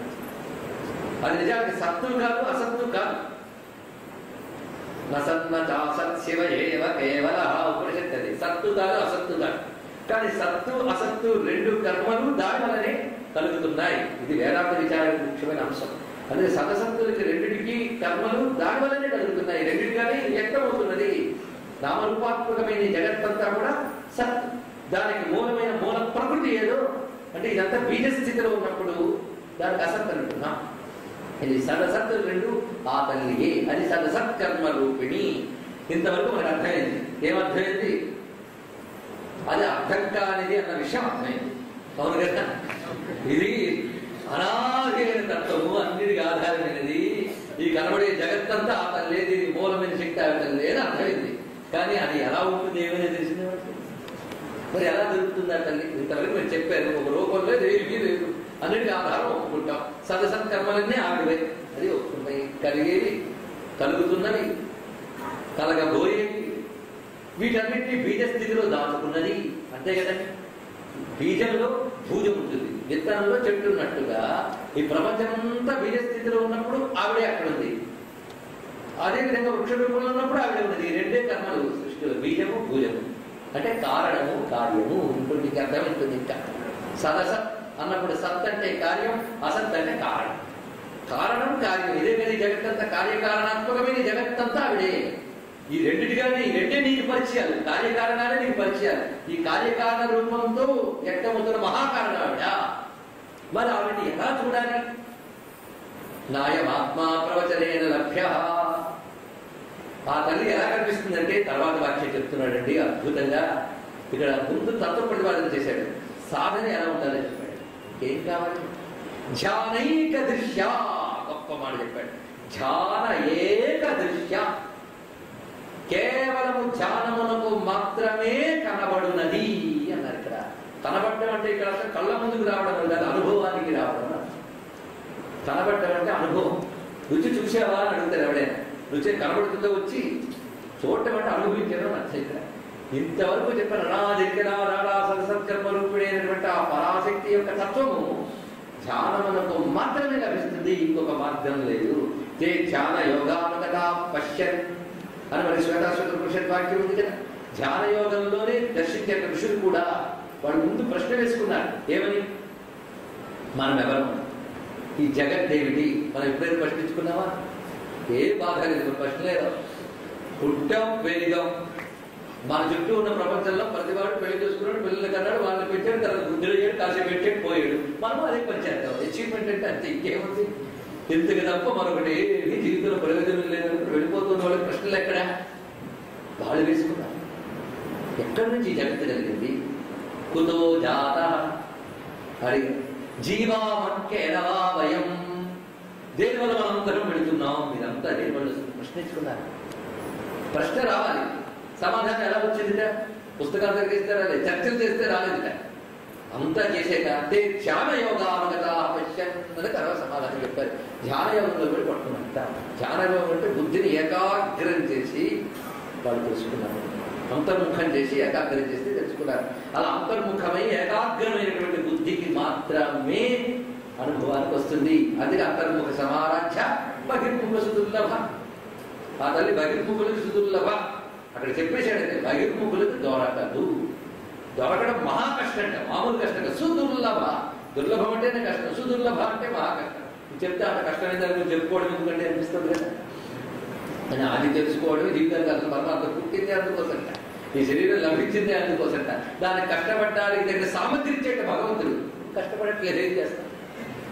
దానికి కష్టపడడానికి సామగ్రి శరీరం, దానికి సాధన ధ్యానం. అందుకే ధ్యానగమ్య అనే మాట మీరు లలితా సహస్రనామాలో చదువుకున్నారా లేదా? ధ్యానగమ్య, ధ్యానం చేత పొందబడుతుంది. అది ధ్యానైక దృశ్య. దృశ్య సరే, ఆవిడ రూపం ఏమిటి? కనబడుతుంది అన్నారు. ఆవిడ రూపం ఏమిటి? ఇప్పుడు రూపం చెప్తున్నాడు. ఆవిడ రూపం ఏంటంటే జ్ఞానాంగి విద్యాన్ని. చూడండి ఎంత చక్కటి మాటలు. అందుకే దీనికి ఎంత వ్యాఖ్యానిస్తున్నాం. జ్ఞానాంగి విద్యాన్ని. ఆవిడ జ్ఞానాంగి, జ్ఞానమే అంగముగా కలది. ఆవిడ శరీరం ఏంటంటే జ్ఞానం. జ్ఞానం అంటే అర్థం ఏంటి? చైతన్యం. తెలుసుకోవడం జ్ఞానం కాదు. దేని ద్వారా అన్ని తెలుసుకుంటున్నామో అదే జ్ఞానం. ఇది బాగా తెలుసుకోండి. దేని ద్వారా అన్ని తెలుసుకుంటున్నామో దానిని తెలుసుకోవడమే అసలైన జ్ఞానం అనమాట. దేని ద్వారా అన్ని తెలుసుకుంటున్నామో దాన్ని తెలుసుకోవడం జ్ఞానం. అదే కదా ఉపనిషత్తు చెప్తుంది. రమణ మహర్షి గొడవకపోతే అదే. ఆయన దగ్గరికి వెళ్ళి ఎవరైనా అడిగితే ఆయన అడిగేట మహాత్ముడు తపస్సు అంటే ఏమిటి? ఆ ప్రశ్న ఎక్కడి నుంచి పుట్టిందో అటు ప్రయాణించడమే తపస్సు. ఎక్కడి నుంచి పుట్టింది? అది ప్రశ్నించడానికి ఆధారంగా ఉన్న లోపల చైతన్యం ఉందా? అది అక్కడికి రా. ఆ చైతన్యం అది ఇంద్రియాలకు, మనస్సుకు, బుద్ధికి, ప్రాణాలకు కూడా అతీతం. అది దానివల్ల ప్రాణము, బుద్ధి, ఇంద్రియాలు కూడా నడుస్తున్నాయి. చాలా తేలిక వినడానికి. పట్టుకోవడం మహాలక్ష్మి. కశ్చిత్ ధీరం ప్రత్యేగాత్మానమైక్షత్. కేవలం ఉపనిషత్ ప్రతిపాదించిన తత్వం చెప్తున్నాడు. కనుక లలితం అంటే మామూలుగా శాస్త్రనామంలో కుక్కు పూజ చేసేంత మాత్రం దొరికే తల్లి కాదు ఆవిడ. ఉపనిషత్ ప్రతిపాద్యమైన పరతత్వం సామాన్యం కాదు. అదే జ్ఞానాంగి. ఆవిడ జ్ఞానమే ఆవిడ యొక్క స్వరూపం. కేవల చిన్మాత్ర విగ్రహ. విద్యాంగి తర్వాత జ్ఞానము ఆవిడ శరీరము, విద్య ఆవిడ శరీరం. జ్ఞానానికి విద్యకి తేడా ఉంది. చూడండి, మొదట ప్రారంభంలోనే ఇంత తిరకాసు ప్రశ్నలు ఇస్తే తర్వాత ఏంటి, ప్రారంభంలోనే తిరకాసు జాగ్రత్తగా అర్థం చేసుకున్న తర్వాత కథే బాధలేదు. కానీ అసలు పట్టు ఇక్కడే ఉందండి. హయగ్రీవుడు ఆడుతున్న మాట ఇది సామాన్యం కాదు కదా. హయగ్రీవుడు ఎలా మాట్లాడతాడు, పైగా అగస్త్యుడితో ఆడుతున్నాడు. ఇప్పుడు సామాన్యుడితో మాట్లాడుతున్నాడా? అగస్త్యుడితో హయగ్రీవుడు చెప్తే ఎలా చెప్తాడంటే అమ్మ గురించి 2 లైన్లలో అంటే 2 పాదాల్లో అంటే 32 అక్షరాల్లో కనిష్ఠులు పెట్టేశాడు. అంతా కూడా జ్ఞానాంగి విద్యాంగి. అమ్మ కేవల చిన్మాత్రతత్వము. ఇక్కడ కొంచెం వేదాంతంలో వెళ్ళవలసిందే. నీ ఇంద్రియాలు, బుద్ధికి, ప్రాణానికి అన్నిటికీ ఏది మూలమో అది చైతన్యం. ముందు నీవేమనుకుంటావు, నీ శరీరానికి చైతన్యం అనుకుంటావు. కాస్త ఎరుక కలిగితే నీ శరీరానికి కూడా చైతన్యం బుద్ధో ప్రాణమో అని అక్కడ ఆగుతాం. అప్పుడు ఇంకా ఎరుక కలిగితే బుద్ధికి ప్రాణానికి కూడా పైన ఉన్నది. దానివల్ల ఇవన్నీ నడుస్తున్నాయి కానీ అది దానికి మాత్రమే పరిమితం కాదు అని తెలుస్తుంది. ఇది తేటగా చెప్పారు మహానుభావుడు కృష్ణ పరమాత్మ భగవద్గీతలో. ఇంద్రియాన్ని పరాణ్యాహు ఇంద్రియభ్య పరం మనః మనసస్తు పరాబుద్ధి యో బుద్ధే పరసస్తు సహా. యో బుద్ధే పరతస్తు సహా. ఇంద్రియములు అన్నిటికంటే గొప్పవి అవునా కదా. కానీ ఇంద్రియాల కంటే గొప్పది ఏమిటి? ఇంద్రియభ్య పరం మనః, మనస్సు గొప్పది. మనస్సు కంటే గొప్పది బుద్ధి. ఎందుకంటే మనస్సు సంకల్ప వికల్పాత్మకంగా ఉంటుంది, బుద్ధి నిశ్చయాత్మకంగా ఉంటుంది. అది నిశ్చయిస్తేనే కదా ఏదైనా తెలుస్తుంది. అది బుద్ధి గొప్పది అన్నాడు. అక్కడ వరకు అందరూ వచ్చేస్తారు. అది కానీ బుద్ధి కంటే ఒక పైన యో బుద్ధే పరతస్తు సహా. ఆ బుద్ధికి కూడా పైన అదే జ్ఞానాంగి అంటే అదే ధియో యోన ప్రచోదయాత్మ గాయత్రి మంత్రార్థం. బుద్ధికి కూడా ఏది ప్రేరకం అదయ్యా. నీ శరీరానికి బుద్ధి ప్రేరకం కావచ్చు కానీ బుద్ధికి ఏది ప్రేరకం? ఏది ఉండడం వల్ల బుద్ధి పనిచేస్తుంది. అది విజ్ఞానాంగి అంటే ఇది అర్థం. కనుక అమ్మ అంటే ఎవరు ఉపనిషత్ ప్రతిపాద్యమైన పరతత్వమే. మళ్ళీ విద్యాంగి ఎందుకన్నారు తర్వాత మనం చూద్దాం. విద్య అంటే అర్థం తెలియజేసేది. దేని ద్వారా దాన్ని తెలుసుకుంటున్నావో అది కూడా అదే. చూడండి ఇక్కడ గొప్ప మాట. దేని ద్వారా దాన్ని తెలుసుకుంటున్నావో అది కూడా అదే. ఇది ఇంకా తెలియాలంటే ఒక చిన్న ఉదాహరణ చెప్తాను. ఒక దీపం అక్కడ ఉందని దేని ద్వారా తెలుసుకుంటున్నావు? దీపం మీద టార్చ్ లైట్ వేసరికి దీపం వెలుగుతుంది అంటావా? దీపం నుంచి వచ్చే వెలుగు వల్లే దీపాన్ని తెలుసుకుంటున్నావు కదా నువ్వు. అప్పుడు ఆ వెలుగు ఏది? దీపానికి వేరా? దీపం నుంచి వచ్చే వెలుగు వల్లే అది దీపం నువ్వు తెలుసుకుంటున్నావు. ఇప్పుడు వెలుగు వేరు దీపం వేరే చెప్పండి. కానీ జ్ఞానాంగి అంటే దీపం, విద్యాంగి అంటే వెలుగు అనుకోండి. ఇంకా మీకు అర్థమవుతుంది. దేని ద్వారా దాన్ని తెలుసుకుంటున్నావో అది కూడా అదే. ఇంకొక అర్థం ఇప్పుడు చెప్తా మీకు, అసలైన అర్థం. అంటే ఇప్పుడు చెప్పింది అసలైనది కాదని కాదు, మరొక అద్భుతమైన అర్థం. ఈ జ్ఞానాంగి అయినటువంటి ఆ తల్లిని తెలుసుకునే సాధన ఏదైతే ఉందో దాని పేరు విద్య. విద్య అంటే శాస్త్ర పరిభాషలో మంత్రము అని అర్థము. అందుకే శ్రీ విద్య అని అంటున్నాను కదా. శ్రీ విద్య, శ్రీ విద్య అమ్మ యొక్క శరీరము. ఇది గుర్తుపెట్టుకోండి. అమ్మ శరీరం ఏంటి అంటే విద్య. విద్య అంటే మంత్రం అని ఇక్కడ అర్థం. జ్ఞానాంగి అంటే ఒక అబ్స్ట్రాక్ట్ థింగ్ అక్కడికి వచ్చింది. ఒక అబ్స్ట్రాక్ట్, ఒక అవ్యక్తమైన మహాచైతన్యమే అమ్మ అని తెలిసింది. ఆ జ్ఞానాంగిని తెలుసుకునే మంత్రం ఉందే అది అమ్మ యొక్క శరీరము. అమ్మ శరీరము విద్యాంగి. అంటే ఇక్కడ మీకు కనబడుతున్న లలితమ్మ ఒక స్థూలమైన ఆకారం కాదు. ఈ స్థూలమైన ఆకారం అంతా మంత్రమయము. గుర్తుపెట్టుకోండి. దేవత అంటే మంత్రము, మంత్రము అంటే దేవత.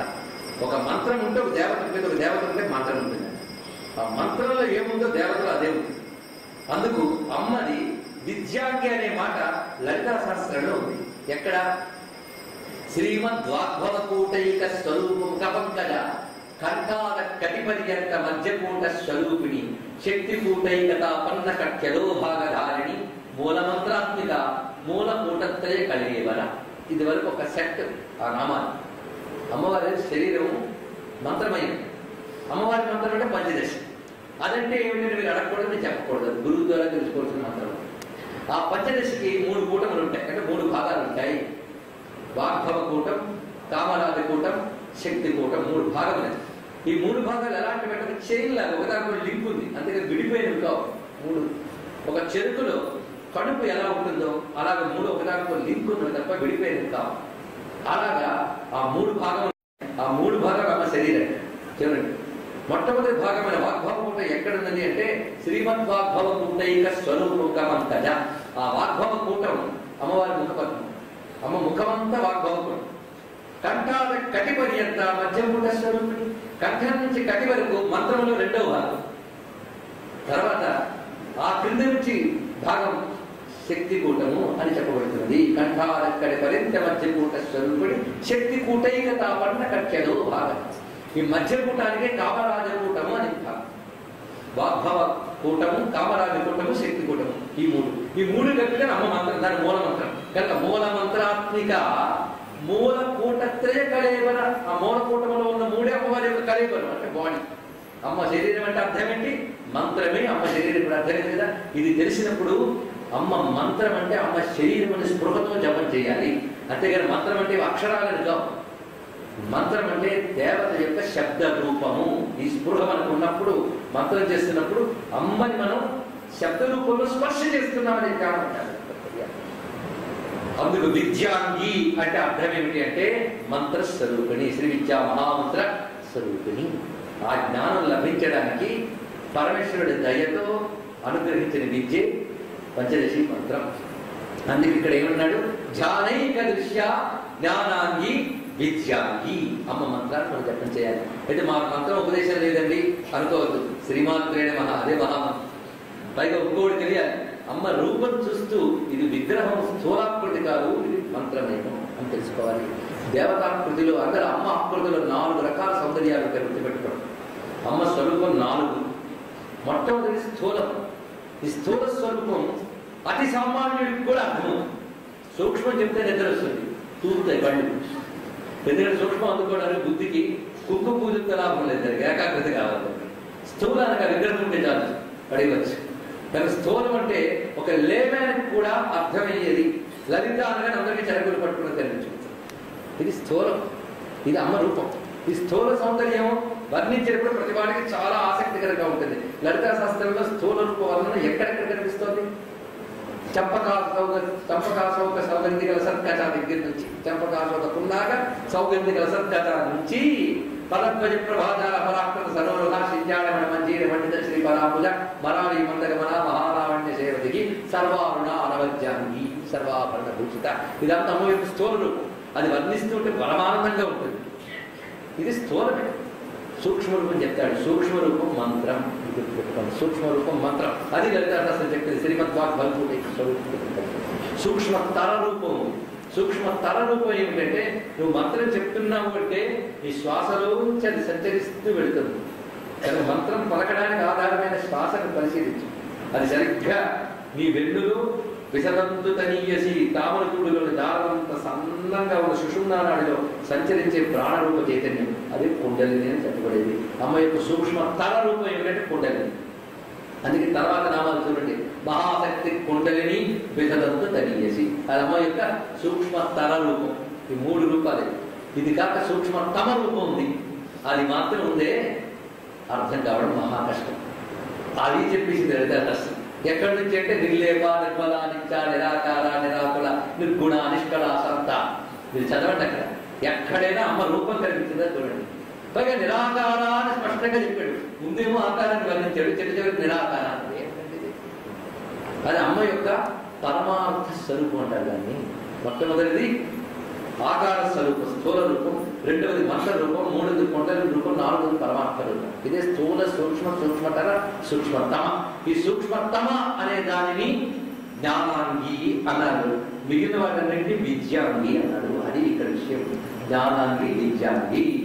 ఈ జ్ఞానాంగి విద్యాంగి అనే తల్లిని ఎక్కడ పట్టుకోవాలి? ఇంత బాగా చెప్పారు, బాగుందండి. అందనంత దూరం అన్నారు కదా. ఎక్కడికి వెళ్ళాలి? మణిద్వీపాన్ని పరిగెత్తాలా, కైలాసానికి వెళ్ళాలా? తర్వాత చెప్తున్నాడు హృదయాస్పద. ఒక్క మాటది హృదయాస్పద. ఆస్పదం అంటే నివాసం, చోటు. ఇంత చెప్పిన ఈ తల్లి ఎక్కడుందండి? అనాది అఖిలాధార సతసత్కర్మరూపిణి అయినా కదప్ప. ధ్యానైక దృశ్య జ్ఞానాంగి విద్యాంగి. ఇంత తల్లి అంతు పట్టదు అనిపించిన తల్లి ఎంత దగ్గర ఉందంటే హృదయాస్పద. హృదయంలో ఉంది. ఇంకేం చూడండి, ఇది కూడా రహస్యమైన మాట. దహర విద్య అమ్మవారికి విద్యకు పేరు. దహర విద్య అమ్మ. దహర విద్య అంటే హృదయాకాశంలో విద్యగా. అందుకే దహరాకాశ రూపిణి చదివారే కదా. దహరం అంటే అర్థం ఏంటి? హృదయం. హృదయంలో ఉన్న ఆకాశం. ఆకాశం అంటే చైతన్యం అర్థం. అక్కడున్న అనంతమైన స్పేస్. నీ హృదయంలో ఉన్న అనంతమైన చైతన్య స్వరూపమే అమ్మ. అది హృదయాస్పద. అక్కడ దహర విద్య. ఈ దహన విద్య గురించి దహనం విరజం విపాపం అని వేదం చెప్తుంది. దహనం విపాపం దోషరహితమైన దహనం, అది అమ్మాయి స్థలం. అందుకు ఆమెను ఎక్కడ పట్టుకోవాలి? హృదయాస్పద. ఇప్పుడు చెప్పిన ఇది ఈ ఒక్క శ్లోకమే అమ్మ యొక్క అసలు తత్వం హయగ్రీవి అని చెప్పాడండి. మరొక్కసారి ఆ శ్లోకాన్ని అనుకోండి. అనాది అఖిలాధార సదసత్కర్మ రూపిణి ధ్యానైక దృశ్య జ్ఞానాంగి విద్యాంగి హృదయాస్పద. ఏం కావాలండి? అమ్మ గురించి తెలుసుకోవాలి. నిజాయితీ పరుడైన సాధకుడికి ఈ శ్లోకం ఎంత ఇస్తుందో చూడండి. ఆ విద్యాంగి ఆవిడ, దాన్ని నువ్వు ధ్యానం ద్వారా సాధన చెయ్యి. ఏకాగ్రతతో పట్టుదలతో అంతర్ముఖుడిపై సాధన చేస్తే తప్పకుండా అమ్మ లభిస్తుంది. ఇది చెప్పాడు. అయితే ఈ తల్లి లభించడం కష్టమా అంటే సులభమే. ఆవిడ ఎంత దుర్లభో అంత సులభం కూడా. బహిర్ముఖులకు దుర్లభ, అంతర్ముఖులకు సులభ. అందుకు నువ్వేం చేయాలంటే ఆత్మైక్యాత్ వ్యక్తి మాయాతి. అందుకే లలితాదేవి అంటే ఇది మామూలు కథలు కాబట్టి పూర్తి ఉపనిషత్తుల మీద ఉపన్యాసం తెప్పించాలి. లలితోపాఖ్యానం ఒకటేమిటి? ఆత్మైక్యాత్ వ్యక్తి మాయాది. నీకు ఆ తత్వం ఎప్పుడు అనుభవానికి వస్తున్నది, వ్యక్తీకరణకు వస్తున్నది అంటే ఆత్మైక్యాత్. ఆత్మైక్యము ద్వారానే వ్యక్తి మాయాది, అది వ్యక్తమవుతున్నది నీకు. ఆత్మైక్యాత్ అంటే అర్థం ఏంటి? నీ నేను అనే భావం ఆ శక్తితో తాదాత్మ్యం చెందితేనే నీకు అర్థమవుతుంది. అమ్మ ఇంకా నేను మిగలకూడదు, అది తాదాత్మ్యం చెందాలి. అది ఆత్మైక్యాత్ వ్యక్తి మాయాది. అది అహం బ్రహ్మాస్మి తత్వమసి అనే మాటలకు అంతే. ఇంకా త్వం భావం తత్వతో అసి అయిపోతేనే అర్థమవుతుంది. మహావాక్యం యొక్క పరమాత్మ తల్లి చూశారా? ఇది ఏదో అటువైపు అన్వయించి చెప్పడం కాదు, సిద్ధమైన విషయం అది. అందుకే ఆత్మైక్యాత్ వ్యక్తి మాయాతి, ఆత్మైక్యము ద్వారానే వ్యక్తమవుతుంది. అయితే అంత తేలిక అంటే చిరానుష్ఠాన గౌరవ. గొప్ప మాట చెప్పారు ఇక్కడ. చిర అనుష్ఠాన గౌరవ. ఎలా నీకు లభిస్తుంది ఆత్మైక్యము అంటే చిర అనుష్ఠాన గౌరవం. చిర అంటే చాలా కాలం, అనుష్ఠానం అంటే సాధన. చాలా కాలం సాధనం చేసిన గౌరవం చేత. గౌరవం అంటే అర్థం రెస్పెక్ట్ అని అర్థం కాదు ఇక్కడ. గౌరవము అంటే బరువు, గురుత్వం, ఎక్కువ, అధికత అని అర్థం. గౌరవం అంటే ఆధిక్యము అని అర్థం. ఎక్కువ కాలం నువ్వు సాధన చేసిన ఆధిక్యత వల్ల అమ్మ లభిస్తుంది. అంటే చిరకాలం సాధన చేయాలి. అంతేగాని ఇవాళ రాసింది రేపు కనబడమంటే 40 రోజులు మండల దీక్ష చేసేది కానీ దొరుకుకోమంటే దొరకదు. ఊరకే దొరకునా ఉన్నత సుఖము అన్నాడు అన్నమయ్య. గుర్తుపెట్టుకోండి, అంత తేలిగ్గా దొరకదది. దాని సాధన ఎంత చేయాలి? దుర్లభ దుర్గమా దుర్గా దుర్గహంత్రి సుఖప్రద. దుర్లభమైన తత్వం దొరుకుతుంది. ఎలాగో సాధన చెయ్యి. అభ్యాసాతిశయ జ్ఞాత, అది ఇక్కడ చెప్పడం. చిరానుష్ఠాన గౌరవార్థం అంటే ఏమిటో కాదు, అభ్యాస అతిశయ జ్ఞాత. అతిశయించిన అభ్యాసములకు మాత్రమే తెలియబడేది, ఇంకొక మార్గం లేదు. సాధన అభ్యాసం అభ్యాసం అభ్యాసం అభ్యాసం. అభ్యాస కౌతేయ వైలగ్యం దృశ్యతే. నిరంతర అభ్యాసం, నిరంతర అభ్యాసం. అందుకే పతంజలి యోగ సూత్రంలో చెప్తాడు, ఆ యోగం నీకు ఎలా లభిస్తుందయ్యా అంటే సత్ దీర్ఘకాల నైరంతర్య సత్కారాశైలితో దృఢభూమి అన్నాడు. దీర్ఘకాల నైరంతర్య చూసారా ఇక్కడ? దీర్ఘకాలం అంటే చాలా కాలం చేయాలి. ఆ చాలా కాలం చేయడం అంటే 10 ఏళ్ళు చేసేది సాధన. కానీ ఏడాదికో నెల రోజులు చేసేది అది కాదు. ఇక్కడ ఏడాదికో నెల రోజులు చెప్పుడు 10 ఏళ్ళు చేసేదంటే దీర్ఘకాలం ఉంది కానీ నైరంతర్యం లేదండి. దీర్ఘకాలం చేయడం అంటే ఎక్కువ కాలం చేయడం. నైరంతర్యం అంటే ఎడతెగకుండా చేయడం. రెండు ఉంటాయి. ఎక్కువ కాలం ఎడతెగకుండా నిరంతరం చేస్తే అది అక్కడ పతంజలి చెప్పిన మాట అభ్యాస అతిశయ జ్ఞాత. అతిశయించిన అభ్యాసానికి మాత్రమే. ఈ నామం ఎక్కడ చెప్తాడు అంటే సహస్రనామంలో చివరికి చెప్తాడు. అల్టిమేట్లీ చెప్పిన మాట. ఇంతవరకు చెప్పిన తల్లి నీకు దొరకాలి అంటే అభ్యాస అతిశయ జ్ఞాత. అదే ఇక్కడ చెప్తున్నాడు హైగ్రీవుడు చిరానుష్ఠాన గౌరవ. చిరము అనుష్ఠించగా అనుష్ఠించగా అనుష్ఠించగా నిరంతరం మనస్సు దేన్ని మననం చేస్తే అదే అది కూర్చుంటుందండి. మనస్సే మనస్సు ఎప్పుడు దేన్ని నిరంతరం మననం చేస్తుందో అది అడిగిపోతుంది. నువ్వు నిరంతరం అమ్మనే మననం చేస్తూ చేస్తూ చేస్తూ ఉంటే అహం ఇచ్చేవ విభావయే భవాని. ఈ నేననే భావం నిరంతరం భవాన్ని భావన చేయడం చేత నేను భవాని అయిపోతుంది. ఇక నేను మిగలదు. అదే సోహం, అదే శివోహం, అదే అహం బ్రహ్మాస్మి, అదే తత్వమసి. ఇదే అభ్యాసాతిశయ జ్ఞాత షడద్వాతీత రూపిణి అవ్యాజ కరుణామూర్తి. అలాంటి తత్వం చిరానుష్ఠాన గౌరవ. ఇప్పటి వరకు నేను చెప్పిన ఈ 3 పాదములు ఇంత సత్తు ఉందండి. ఇది సూత్రవాక్యం. ఇది నిజానికి అమ్మకి సంబంధించిన సూత్రవాక్యం, మననం చేసుకునే వాళ్ళకి పనికొచ్చే వాక్యం. ఇది దాటిపోతే అంతా కదలే బాధలేదు. ఇదే పట్టు. కేవలం పై పైన చూసే వాళ్ళకి ఎంత వేగం దాటుతారా అని, కథలోకి ఎప్పుడు వస్తారా అని సరదా కూర్చుంది. ఇలాగే నేను కంటిన్యూ చేస్తే రేపటి నుంచి రాకపోతే బాగుండేమో అనిపించుకుంటాను. ఎందుకంటే ఏదో అనుష్ఠానం అంటాడు, ఏదో తొందరగా ముక్కు పూజలు చేస్తాడు, కృష్ణుడు మాత్రం ఎక్కడికో తీసుకుపోతున్నాడని. నేను కాదని లేదు, అవన్నీ వద్దని నేను చెప్పలేదు, అక్కడికి ఆగిపోవద్దని మాత్రమే నేను చెప్తున్నాను. 1వ క్లాసులో ఫస్ట్ మార్కులు వచ్చినంత మాత్రం అదే పెద్దగా దొరుకోవద్దు, అది చెప్పడం. ఇంకోటి ఏంటా, 1వ క్లాసులో ఫస్ట్ ర్యాంక్ రావడం చాలా మంచిదే. మా అబ్బాయి ఫస్ట్ ర్యాంక్ వచ్చిందని చెప్తారు గర్వంగా, సంతోషం. అక్కడ దాపేస్తాడు చదువు. మా వాడికి ఈసారి ఫస్ట్ ర్యాంక్ వచ్చింది దేంట్లో, ఎల్కేజీలో. అక్కడ చదివిపోయిందా, కాబట్టి ఇక్కడ చాలా ఉంది. కనుక కుంకుమ చేయడం మంచిదే, వద్దని నేను చెప్పట్లేదు. నేను చెప్తున్న ఉద్దేశం వాటిని విమర్శించడం కాదు, ఎదగాలి, భావన ఇంకా వెళ్ళాలి. కనుక ఈ 3 వాక్యముల్లో ఉన్నది అసలు అమ్మ యొక్క తత్వము. అనాదిరకిలాధార సదసత్కర్మ రూపిణి ధ్యానైక దృశ్య జ్ఞానాంగి విద్యాంగి హృదయాస్పద ఆత్మైక్య వ్యక్తి మాయాతి చిరానుష్ఠాన గౌరవ. ఇది ఏం చెప్పలేదండి ఆయన, అమ్మ తత్వం చెప్పేశారు. ఆవిడ ఎలా సాధన చేయాలో చెప్పారు, ఆవిడ స్వరూపుని చెప్పారు, తత్వం చెప్పారు, స్వరూపుని చెప్పారు, సాధన చేయవలసిన విధానం చెప్పారు, అభయం చెప్పాడు. చిరానుష్ఠాన గౌరవం తప్పకుండా దొరుకుతుంది. లోకంలో ఏదైనా సాధన చేస్తే దొరుకుతుందో డౌటే, కానీ అమ్మ గురించి సాధన చేస్తే మాత్రం వ్యర్థం కాదు. ఏ పాటి సాధన చేసినా అది వ్యర్థం కాదు, తర్వాత పైకి తీసుకువెళ్తుంది ఆ సాధన. అందుకే అమ్మ యొక్క సాధన అంత గొప్పదని చెప్పి, ఇప్పుడు ఆ తల్లి ఇంత గొప్ప తత్వాన్ని మనం ఉపాసించడానికి అనువుగా పరమాత్మ వివరిస్తున్నాడు హయగ్రీవుడు. ఆదవు ప్రాదురభూశక్తి. ఈ తల్లి మొత్తం 3 రూపాలతో వ్యక్తమవుతున్నది మనం ఉపాసించడానికి. ఒక రూపం చెప్తున్నాడు మొట్టమొదటిగా, ఆదౌ ప్రాదురభూశక్తి బ్రహ్మణో ధ్యానయోగత ప్రకృతి నామ సాక్షాత దేవానామిష్ట సిద్ధిదా. మొట్టమొదటిగా వచ్చినటువంటి స్వరూపం ఏమిటి అంటే ప్రకృతి. మొట్టమొదటి అమ్మ పేరు ప్రకృతి. అమ్మ 3 రూపాలు చెప్తున్నాడు ఇక్కడ. మొదటి రూపం ప్రకృతి. ఈ ప్రకృతి ఎలా వచ్చిందంటే బ్రహ్మణో ధ్యానయోగత, బ్రహ్మదేవుడు ధ్యానం చెయ్యగా ఈ స్వరూపం కనిపించింది, ప్రకృతి స్వరూపం. బ్రహ్మదేవుడు ఎందుకు ధ్యానం చేస్తాడు? ఎవడు పని చేయడానికి వాడు ధ్యానం చేస్తాడు. ధ్యానం అంటే ఏకాగ్రత, మరేమిటో కాదు. వాడు పని చేయడానికి వాడు ఏకాగ్రత చూపించడమే ధ్యానం. అలాగే బ్రహ్మదేవుడు పని ఏమిటి? సృష్టి చేయడం. తాను సృష్టి చేయడానికి ధ్యానం చేశాడు. ధ్యానం చేస్తే ఈ సృష్టికి కావలసిన శక్తి కనిపించింది, ఆ శక్తి పేరు ప్రకృతి. కనుక ప్రకృతి నామ సాదేవి. మొట్టమొదటి కనబడింది ప్రకృతి. రెండవది ఏమిటంటే ద్వితీయము ఉదహు ధ్రువం ప్రవృత్తి అమృతమంతనే. రెండవ స్వరూపం ఏంటంటే అమృతం కోసం దేవదానవులు మననం చేస్తూ ఉండగా ఉద్భవించిన మోహిని స్వరూపము, జగన్మోహిని. రెండవ స్వరూపం ఏంటంటే జగన్మోహిని, అది రెండవది. 3వ రూపం చెప్తున్నారు ఇక్కడ, సర్వసమ్మోహజనకం అవాత్మాంశగోచరమైన మోహిని రెండవది. తర్వాతది లలిత త్రిపుర సుందరి, 3వ స్వరూపం లలిత. భండాసుర సంహారం కోసం ఉద్భవించిన తల్లి లలిత.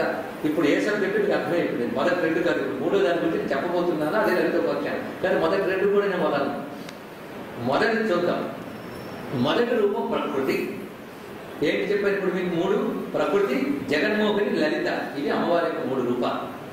అంటే అమ్మ ఎప్పుడు ఉంది, ఆత్మతత్వంగా ఎప్పుడు ఉంది, ప్రకృతిగా ఎప్పుడు ఉంది. జగత్తు నడుస్తున్నంతకాలం ప్రకృతిగా ఉంది. కానీ ఆయా సమయాలు వచ్చినప్పుడు రావడం ఆ తర్వాత రూపం.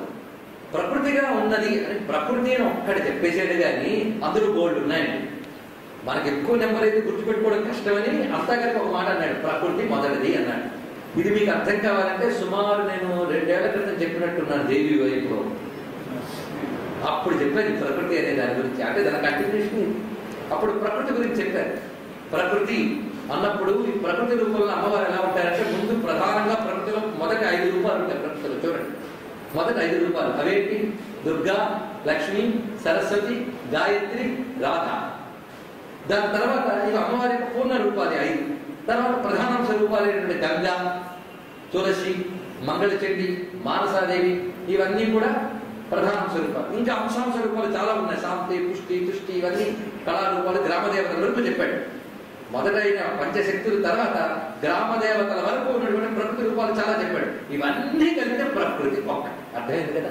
ప్రకృతి అని ఒక మాట అనేసాడు కానీ ఒక్క ప్రకృతి అనే మాటలో ఇన్ని తెలుసుకోవాలి. ప్రకృతి అనగానే దుర్గా, లక్ష్మి, సరస్వతి, గాయత్రి, రాధ ఇవి పూర్ణ శక్తులు.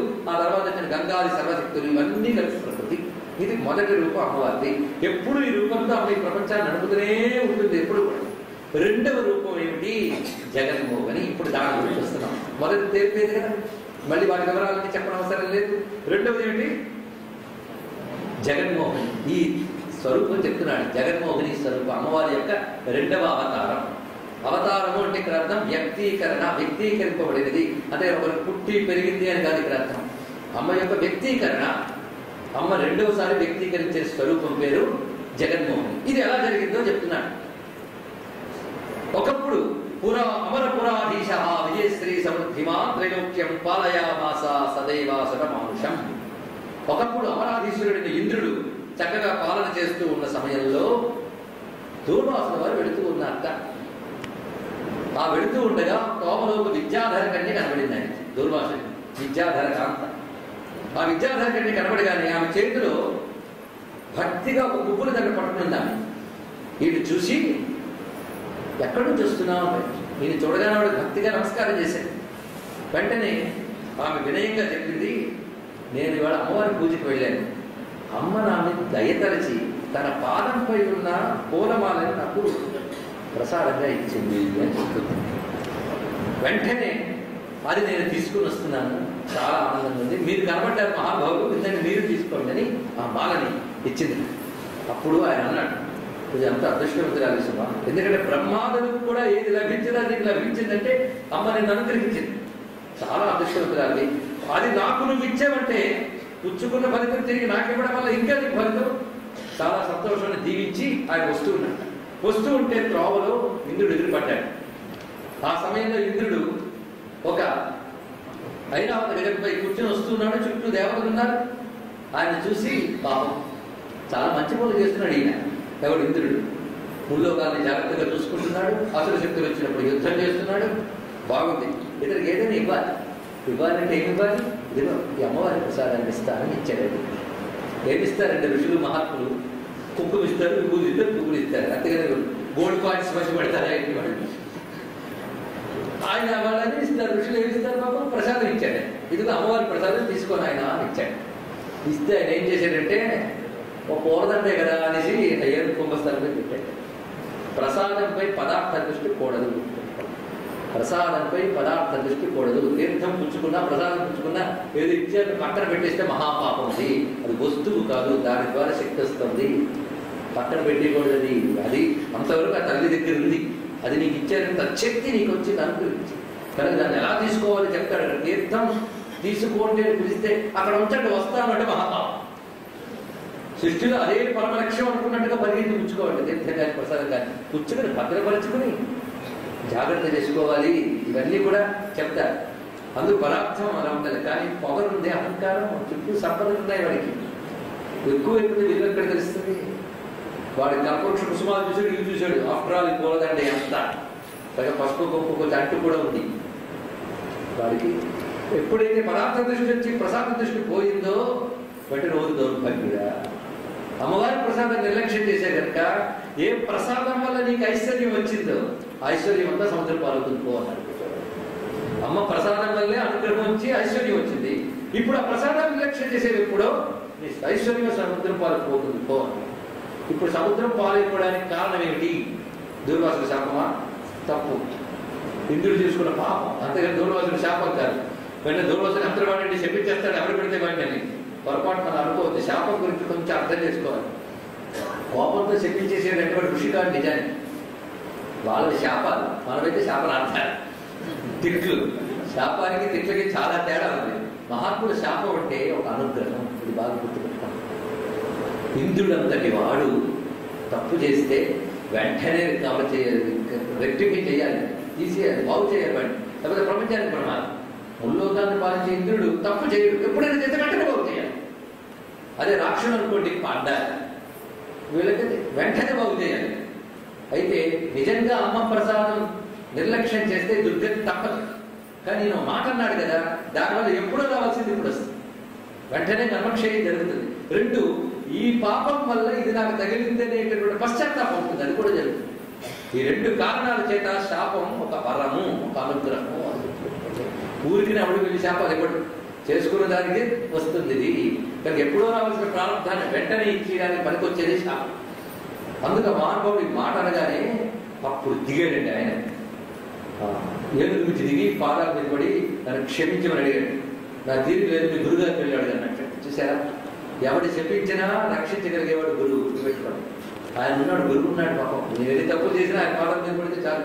వెంటనే నేనేం చేశాడు, గురువు గారిని వెతుక్కున్నాడు. ఆయన ఇప్పుడు ఎక్కడ ఉన్నాడంటే కాశీ క్షేత్రంలో ఉన్నారు. ఇంద్రుడు గురువు ఎవరు? బృహస్పతి. ఆయన స్వర్గంలో కూర్చోవచ్చుగా, కాశీకి ఎందుకు కావాలి? మరి ఇప్పుడు కాశీకి వెళ్ళాలంటే అమ్మో అక్కడ అంతా రోడ్లు అన్ని క్లబ్జీగా ఉంటాయండి, అంత డస్టీగా. కానీ స్వర్గం వదిలి బృహస్పతి అక్కడికి వచ్చాడు. చూడండి, ఎక్కడేముందో ఆయనకు తెలుసు. అందుకే బృహస్పతి ఆ గంగా తీరంలో కూర్చొని ధ్యానం చేసుకుంటున్నట్ట పరమేశ్వరుని. అక్కడికి వెళ్ళి పాదాలు పడుతున్నాడు ఇంద్రుడు. బాగా తప్పు చేశాను, క్షమించు, నాకు సంపద పోయిందని ఏడుపుతారు. ఎంత తప్పు చేశాను, ఈ అజ్ఞానం నా నుంచి పోవాలి, పాపం నా నుంచి పోవాలి, నేనేం చేయాలి అంటే, నాయన భగవంతుని దయవల్ల పాపాలకు ప్రాయశ్చిత్తాలు ఉన్నాయి అన్నాడు. ప్రాయశ్చిత్తాలు ఉన్నాయి అని ప్రాయశ్చిత్త విధులు అని ఇక్కడ కొన్ని అధ్యాయాలు చెప్పాడు. అవి చెప్పుకుంటే 9 రోజులు దానికి గడిచిపోతుంది. కానీ కొన్నేళ్ళు తెలుసుకోకపోతే ఎలాగా? పాపాలు చేస్తారు. ఒకటి తెలియక, కొన్ని తెలిసి అహంకారం చేస్తారు. తెలిసి అంటే జ్ఞానం వచ్చేది కాదు ఇక్కడ అర్థం. పాపం చేస్తున్నానని తెలిసి చేస్తాడు. అది ఇక్కడ తను పాపం చేస్తున్నానని తెలిసి కూడా చేస్తాడు, తెలియక కూడా చేస్తాడు. ఆ చేసిన తర్వాత కొంతకాలానికి పశ్చాత్తాపం కలగచ్చు, అయ్యో తప్పు చేసేది, అప్పుడు ప్రాయశ్చిత్తం చేసుకోవాలి. అది ఇక్కడ పశ్చాత్తాపం కలిగాక ప్రాయశ్చిత్తం చేసుకోవాలి. అంతేగాని ప్రాయశ్చిత్తం ఉంది కదా అని రెడీగా పాపం చేయడం కాదు.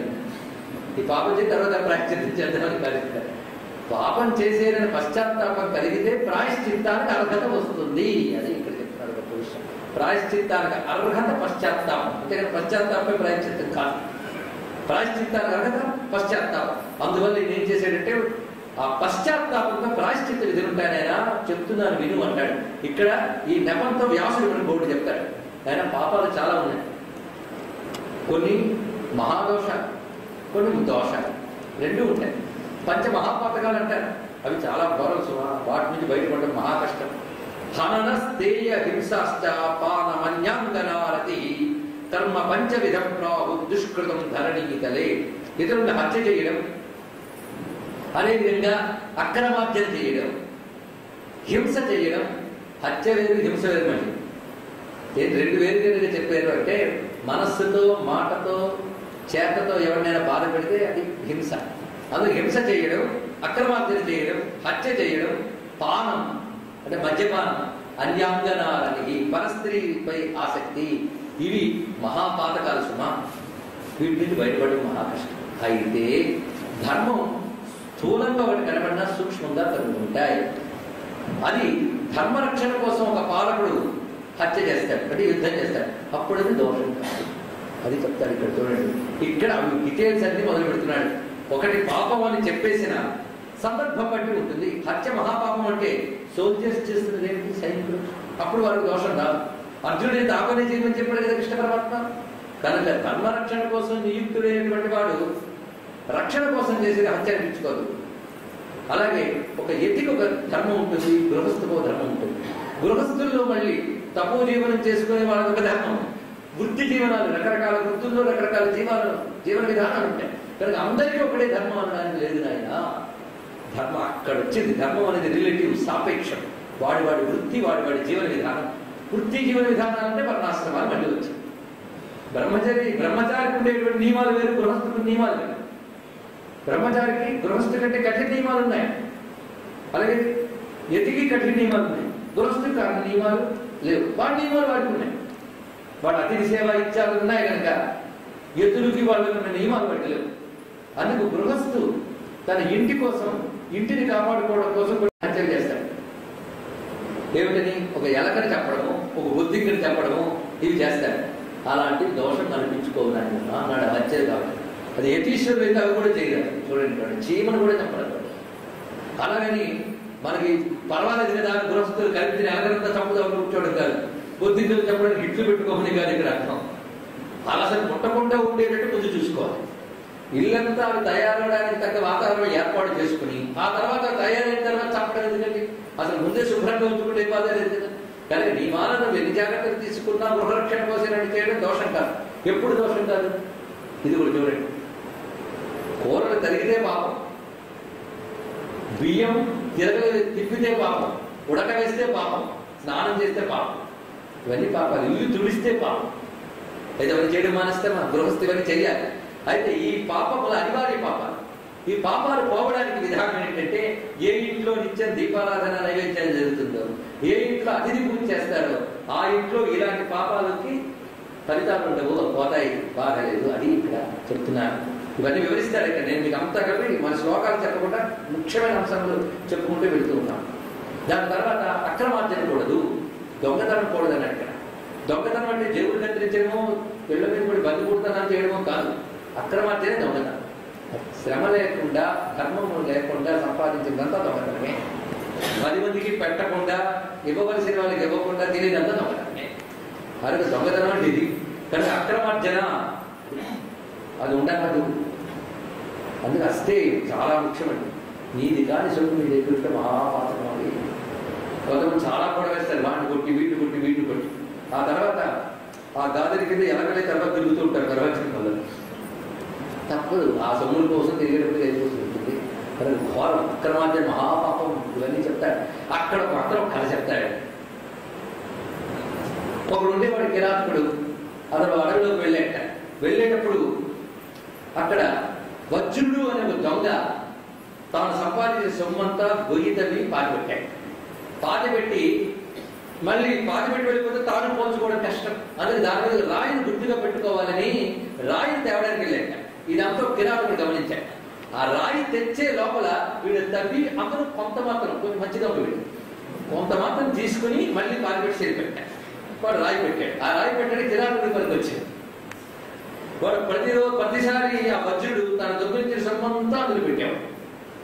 ఈయన కాదు, వీడు వెళ్ళిన కొంతసేపటి నుంచి కొంత తీసేవాడు. మొత్తం తీస్తాను అని వస్తుంది, మళ్ళీ రేపటి నుంచి పెట్టండి. అందుకు వీడు వెళ్ళి కొంత తీసేవాడు. ఆ తీసుకెళ్ళి ఏం చేశారంటే వాళ్ళు ఆవిడ వాళ్ళు బోర్డు సంపాదించే తెలుసా అన్నాడు. ఏంటి ఈ పని చేసి ఇలా సంపాదించాను అన్నాడు. అప్పుడు వాళ్ళు ఆవిడండి ఆ మధ్య మన ఇంటిలోకి వచ్చినటువంటి ఒక జ్యోతిష్యుడు ఒక మాట చెప్పాడు.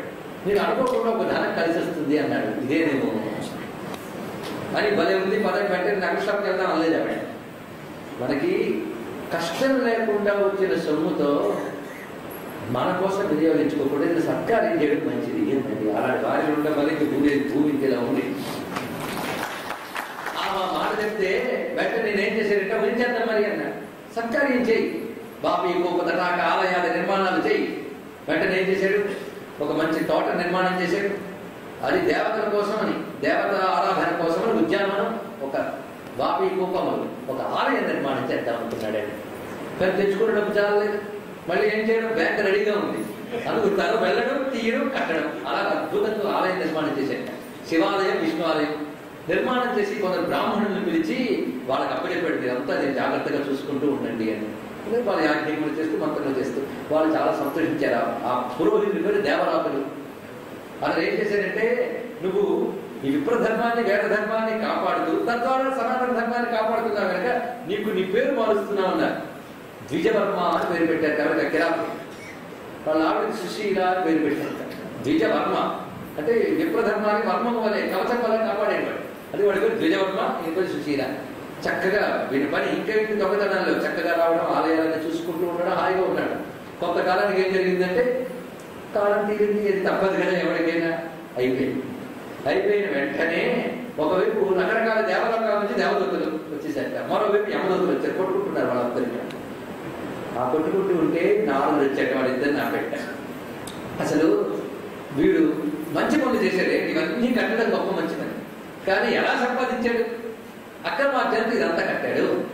కాబట్టి అక్రమార్జన ఏమంటే వీడు ఒకే సోర్సు నుంచి దొంగలాడాడు నిజమే, కానీ అక్కడ సోర్సులో ఉన్నది ఎన్నించో దొంగలాడేసి కనుక అది ఎవరెవరి సొమ్ము వీడు దొంగలాడాడో వారందరూ మరణించే వరకు వీడు గాలి దెయ్యమే తిరుగుతాడు అని చెప్పాడు నారదుడు. గుర్తుపెట్టుకోండి. అది వాడు అక్కడ అంతవరకు తిరుగుతాడు, వాయు శరీరంతో తిరుగుతాడు. ఆ తర్వాత దొంగలించినందుకు దుష్ఫలితం అనుభవిస్తాడు, మంచి పని చేసినందుకు సత్ఫలితం అనుభవిస్తాడు. రెండు ఉంటాడు. చూడండి అంత గొప్ప విషయం. దేనికంటే అంతేగాని ఇది వెళ్ళి ప్లస్ వెళ్ళి ఆ మైనస్ మైనస్ చేయండి.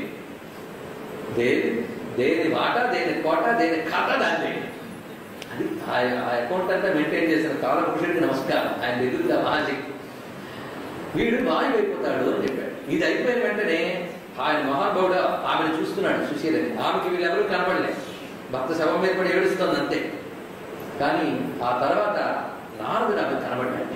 ఆమె వినియోగం, అమ్మా నీకే దోషం లేదు. నేను నా భర్త దొంగతనం చేసినప్పుడు నాకు దోషం రాదా అంటే, భర్త చేసిన పాపంలో భార్యకి భాగం లేదు, భర్త చేసిన పుణ్యంలో మాత్రం భాగం. నువ్వు ఒకవేళ పాపం చేస్తే మాత్రం నీ పాపంలో ఆయన భాగం ఉంది, కానీ నువ్వు పుణ్యం చేస్తే భాగం లేదు. ఏమి ఫెమినిస్టులు అంటే మన ఋషులు, స్త్రీపక్షం వారు మన వాళ్ళందరూ ఈ మాట చెప్పారు. ఇంకొకటి, నీకు కూడా ఆయువు పూర్తయిపోయింది, నీకు బ్రహ్మలోకానికి విమానం వస్తుంది. ఇప్పుడు నువ్వు బ్రహ్మలోకానికి అసలు స్త్రీకి ఏం అక్కర్లేదు, పతిని గమనించుకుంటూ తాను సరిగ్గా చూసుకుంటే ఆ నెక్స్ట్ అడ్రస్ ఎక్కడంటే బ్రహ్మలోకం. అక్కడ వాళ్ళు సత్కుమారాలు ఉత్తమ స్థితిని ఇస్తారు, బ్రహ్మజ్ఞానం బోధిస్తారు ఆ జీవుడు యోగ్యుడైతే. లేదా ఇంకా అయితే తర్వాత యోగ దృష్టి వల్ల యోగ పరిస్థితులు పొంది ఉత్తమ జన్మ పొంది అది అక్కడ జన్మ అవుతుంది. అది పాదవృత్యంలో ఉన్న గొప్ప శక్తి. ఆ శక్తి ఇప్పుడు స్త్రీలో తెలియడం మహా కష్టం. అది దానమైన విషయం మొత్తానికి. నువ్వు బ్రహ్మలోకానికి వెళ్తావు సుమా అన్నాడు. ఆమె ఎంత గొప్పదంటే, నా భర్త గాలిదేవి తిరుగుతుంటే నేను బ్రహ్మలోకానికి వెళ్తానని వెళ్ళాను అన్నాడు. ఇంకెంత గొప్ప వ్యక్తిత్వం. ఆయన వాయురూపుడై తిరుగుతూ ఉంటే, ప్రేతలు అంటే 8 రకాలు ఉంటాయి. భూత ప్రేతాలు రకరకాల కేటగిరీలు. అవి ఎలా ఉంటాయి చెప్తారంటే, ప్రేత పురాణం అవుతుంది, భయతిరిగి అవుతుందని ఎక్కడ అవి చాలా ఉన్నాయి. కానీ తెలుసుకోవాల్సిన అంశం లేదు. జీవుడికి ఈ బాడీతో ఉన్నంతసేపు పర్వాలేదు, బాడీ ఉంది కనుక నడిచిపోతుంది. ఇది లేనప్పుడు వాడి అవస్థలు 8 రకాలు ఉంటాయి. మొత్తానికి ఆ వాడు వాయురూపంతో ఉన్నంతకాలం నేను వెళ్ళను. నేను కావాలంటే ఆయనతో కూడా అలాగే తిరుగుతాను తప్ప వెళ్ళను. అప్పుడు ఆశ్చర్యపడినాడు. నీలాంటి వాళ్ళ వల్లే ఇట్లాంటి మొగుళ్ళు కూడా బాగుండిపోతుంటారు అన్నాడు. నీలాంటి వాళ్ళ వల్ల అయిపోతాడు, నీకు నేను పనిచేస్తాను అని చెప్పి రుద్ర మంత్రాన్ని ఉపదేశించి, రుద్ర జపం చేసుకో, పంచాక్షరి జపం చేసుకో, రుద్రుడిని ఆరాధించు, నీకు ఆయువు ఇస్తున్నాను కొంతకాలం. దీనివల్ల నీ భర్తకి కూడా దుఃఖిపోతుంది. అది సంకల్పించుకునిగా నాకు చేస్తే అది నెరవేరుతుంది. అప్పుడు ఆవిడ సంకల్పించుకుని శివారాధన చెయ్యగా అతనిగా ప్రేతత్వ వారబోయింది అని చెప్పారు. చూసారా, అటువంటి శక్తి ఆమెకుంది. శివోపాసన వల్ల స్థితి ఏర్పడింది. ఆ తర్వాత వాళ్ళందరూ ఆయువులు తీరిపోయాయి. అప్పుడు వెళ్ళారు, దేవుడు నిలబెట్టాడు. ఎవరెవరికి ఏంటంటో చెప్తాడు ఇక్కడ. ఇది మనకు చాలా ముఖ్యం. ఇప్పుడు ఈ పుణ్యంలో సగం మాత్రమే ద్విజవర్మకి ఇచ్చాట. జాగ్రత్తగా అకౌంట్ చూడండి. సగం మాత్రమే ద్విజవర్మకి వెళ్ళింది, మొత్తం వెళ్ళలేదు. ఎందుకంటే మొత్తం సొమ్ము వాడిది కాదు, శ్రమతో సంపాదించిన సొమ్ము కాదు అది. అక్కడ దొంగిలించి తెచ్చాడు. కొన్ని దాంట్లో దుష్కార్యం చేయకుండా సత్కార్యం చేశాడు. అందుకు ఆ పుణ్యంలో సగం మాత్రమే ఆయన గారికి వెళ్ళింది. దొంగ సొమ్ము పొందిన పాప ఫలితం మాత్రం అనుభవించక తప్పదు. కానీ ఈమె చేసిన శివోపాసన వల్ల వీడికి నరకం రాలేదని ఒక్కటే వీడికి కాపాడింది. పుణ్యం మాత్రం లభించిందిగా. ఎంత? సగం. గుర్తుపెట్టుకోండి. మిగిలిన సగం ఉంది, ఆఫ్ ఉంది. ఆ సగంలో సగం వజ్రుడు ఆ దొంగన్నాడే బాధ పెట్టాడు, వాడికి వెళ్ళింది. అర్థమవుతుంది కదా. వాడు అన్ని కలెక్ట్ చేసి అక్కడ పెట్టాడు కనుక వాడికి సగంలో సగం వెళ్ళింది. మిగిలిన సగం అంటే 1/4 ఆ సగం ఎవరెవరి దగ్గర నుంచి వీడు దొంగలించి తెచ్చారో అందరికీ పంచబడింది. అలా పుణ్యం పంచబడుతుంది. కనుక సక్రమార్జన అక్రమార్జనల గురించి నాటుకుపోయేటట్టు చెప్పాడు బృహస్పతి. ఇది చెప్పి తర్వాత పానదోషం చెప్తాడు. పానదోషం అంటే తాగడాన్ని తాగడం, మద్యపానం. ఇది పెద్ద దౌర్భాగ్యం అండి. అయితే ఇందులో కూడా అనేక విషయాలు ఇక్కడ చెప్తాడు. మద్యపానాల్లో అనేక రకాలు ఉన్నాయట. పిండి నుంచి తయారు చేసేది, పళ్ళ నుంచి తయారు చేసింది, కొంతకాలం ముగ్గబట్టి తయారు చేసింది, రకరకాలు చెప్పాడు. ఆ వెరైటీస్ అన్ని ఇందులో ఇప్పుడు ఇంకా వెరైటీ దొరుకుతున్నది, వేరే విషయం. కానీ ఏ వెరైటీ అయినప్పటికీ కూడా చాతుర్వర్ణ్యముల్లో వారి వారి జీవన విధానాలు వృత్తులు బట్టి కొన్ని చెప్పాడు ఇక్కడ. అదొక విశేషం. మాంసాహార కాలం గురించి చాలా వస్తుంది అక్కడ. అందులో తినరాని తినడం, తాగరాని తాగడం. నువ్వు తాగరాని తాగడం చెప్తాను. తాగరాని తాగడంలో అన్నిటికంటే దోషం మద్యపానం. ఇది చాతుర్వర్ణ్యాల్లో మిగిలిన 3 వర్ణాల వారికి కొన్ని సడలింపులు ఉన్నాయట చూడండి. ఎందుకంటే వాళ్ళ జీవన విధానం లేదు. వాళ్ళు కూడా అది మానేస్తే శ్రేష్టం. ఒకవేళ వాళ్ళు పుచ్చుకున్నా వాటికి నియమాలు చెప్పాడు. క్షత్రుడైన వాడు కొన్ని పరిస్థితుల్లో, కొన్ని రకాల స్థితుల్లో, కొన్ని రకాల పద్యాలు వాడికి చెప్పాడు. అలాగే మిగిలిన వాడు అవేంటి వివరాలు చెప్తారని పెద్ద పట్టుకోవచ్చు. అక్కడ చెప్పి వదిలేస్తే మంచిదన్నమాట మాత్రం పట్టుకోండి. అయితే అవి వాడు చేయడం వల్ల అంత దోషం రావట్లేదు. మిగిలిన వర్ణములు వారి వృత్తులు వాళ్ళకి తగ్గట్టు చెప్తున్నాడు ఇక్కడ వాళ్ళకి. అదే కానీ తపోజీవనంతో బతకవలసినటువంటి విప్రుడు మాత్రం ఏ రకం మద్యం తాగినప్పటికీ కూడా అతడు భ్రష్టుడు. అతడు భ్రష్టుడు. దానికి ఏం చెప్తున్నాడంటే నాయన, దానికి చేయవలసిన విధానం ఏంటి అంటే, ఒకవేళ వాడికి తెలియక తాగితే వాడు చాంద్రాయణ వ్రతం చేసుకోవాలి, లేదా గంగాది పుణ్య నదులకు వెళ్ళి మొలగొట్టి లోతులో మునిగి పంచదశి మంత్రం అమ్మ మంత్రం జపం చేసుకుంటే తెలియక చేసుకునేదాన్ని దోషం పోతుంది. అది భోగేచ్ఛయాయో మధ్యంతు పిబతే బ్రాహ్మణాధమ ప్రాయశ్చిత్తం నవైవాచ్యం శిలాగ్నిపతనాకృతే. ఈ మాట గట్టిగా గుర్తుపెట్టుకోండి. బ్రాహ్మణుడు కానీ మద్యం తాగితే ఇంక బ్రాహ్మణాధమ అన్నాడు. ఇంక మాట చెప్పండి. వాడు కానీ మద్యం తాగితే ప్రాయశ్చిత్తాలు 2 చెప్పాడు. ఒకటి పర్వతం మీద నుంచి కిందకి దూకాలి, లేదా అగ్నిలో పడిపోవాలి. ఈ 2 ప్రాయశ్చిత్తాలు పడట్లేదు అన్నట్టు. అంటే చావాలి. ఇంకోటి చేసుకున్నామంటే లేదు. అటువంటి వాడిని ఇంకా బ్రాహ్మణ శబ్దం చేత పిలవరాదు. వాడి సర్వకర్మ భ్రష్టుడు. ఒకప్పుడు కొన్ని రకాల మద్యములు కొన్ని అవస్థల్లో యాజ్ఞికులకి విధింపబడ్డాయిట. కానీ ఏనాడు శుక్రాచార్య ఇచ్చిన శాపంతో అవి కూడా వాడు పుచ్చుకోరాదు. శుక్రాచార్య విధించిన నియమం అది.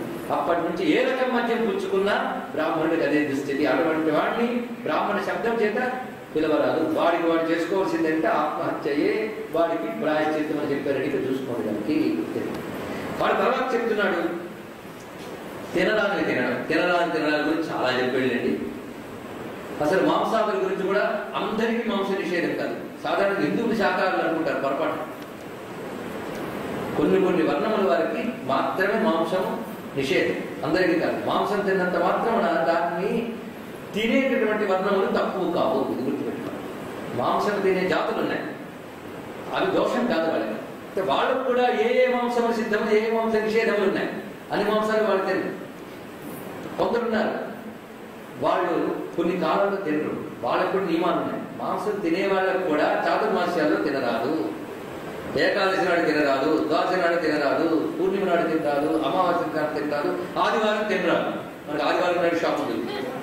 ఎందుకంటే వాడికి ఎవరికి హోలీ డేటా, మనకు హాలీ డేటా. ఇది తింటూ కూర్చోడట.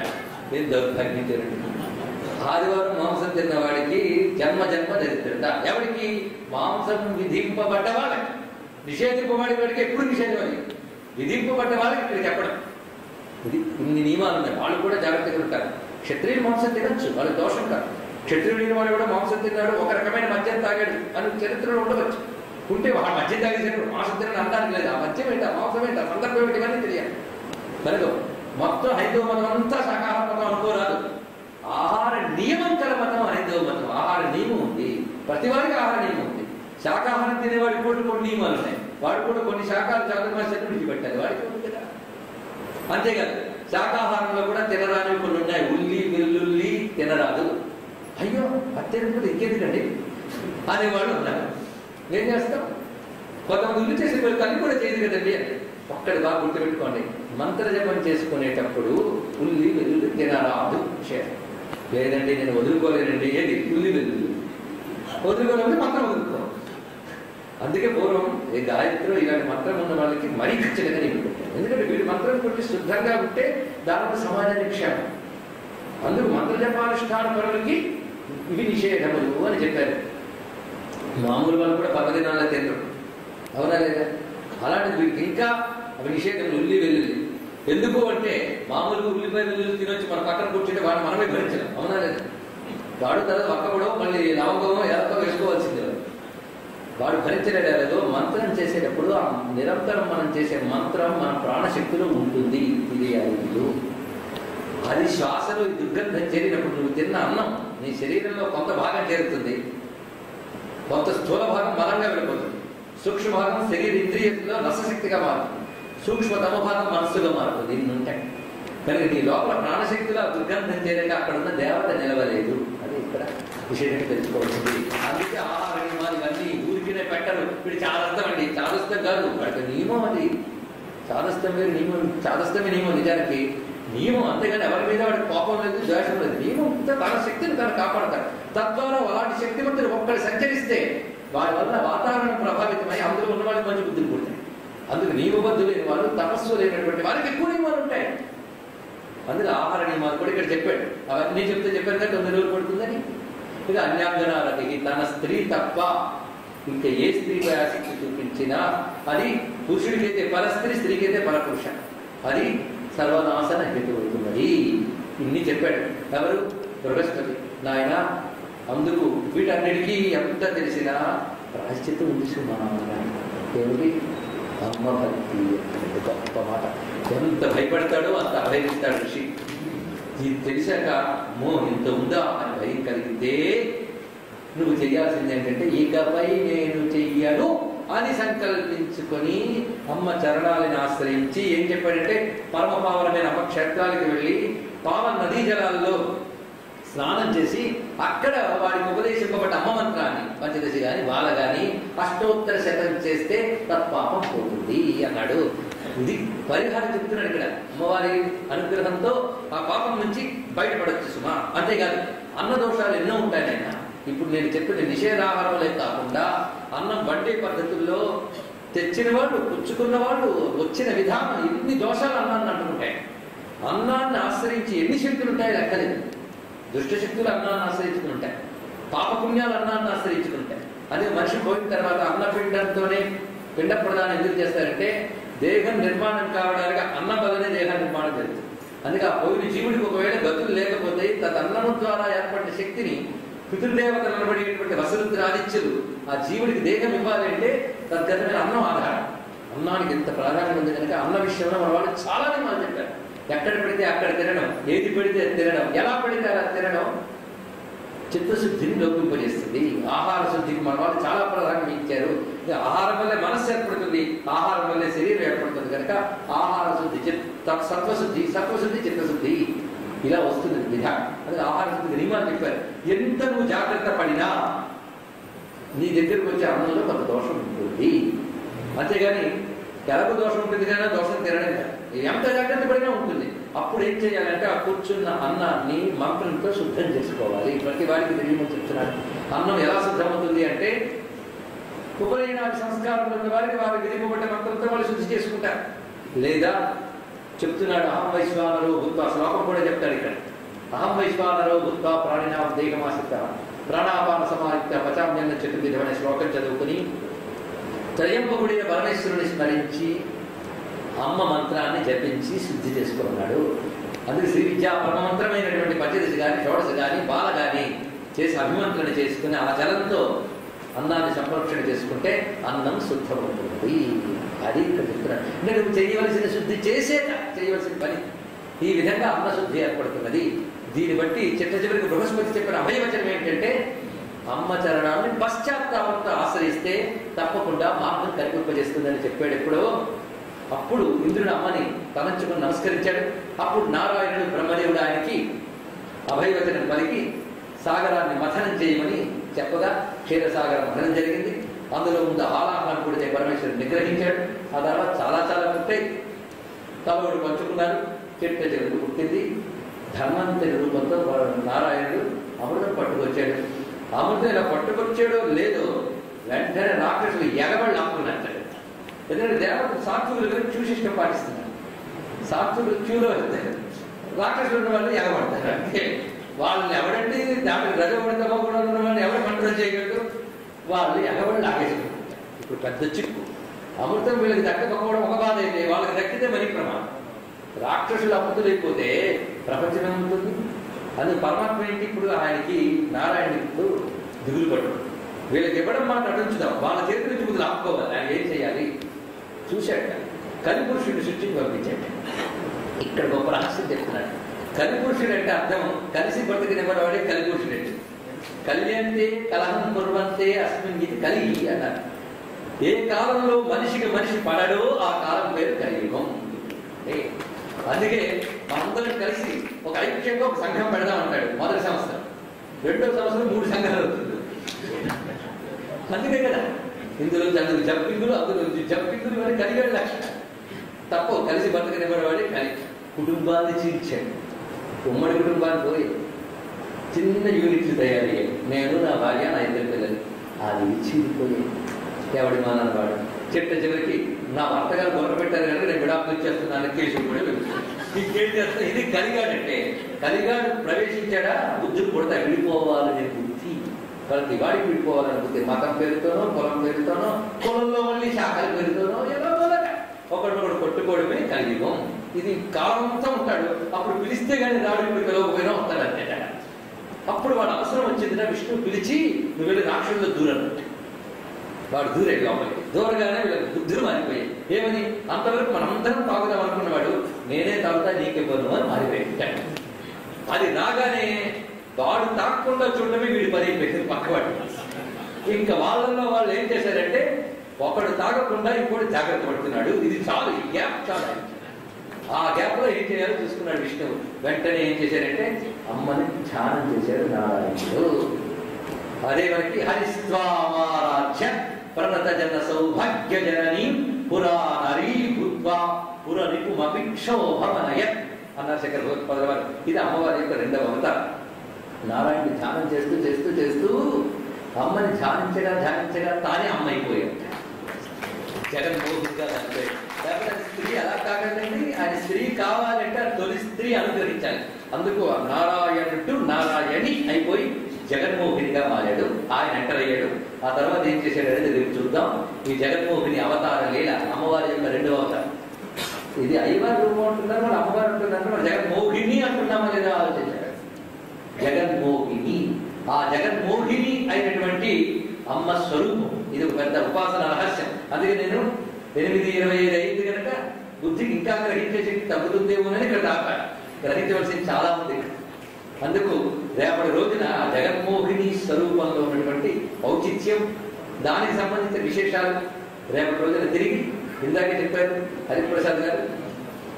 కాలమే కాళీ ఉపాసన అంటే అర్థం సరైన సమయాలుగా ఇక్కడ అందరూ రావడమే కాలాన్ని ఉపాసించడం.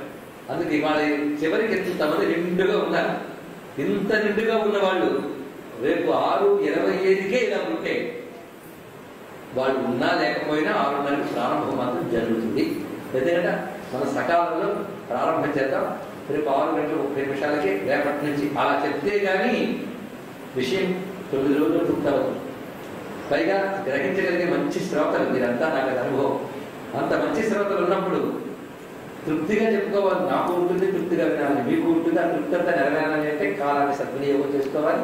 తిరిగి రేపటి రోజున 6:15కి అందరూ సమావేశం అవుతాం. 6:30కి కథలకు ప్రవేశిద్దాం. సర్వం శ్రీమాన్ శ్రీ చరణారవింద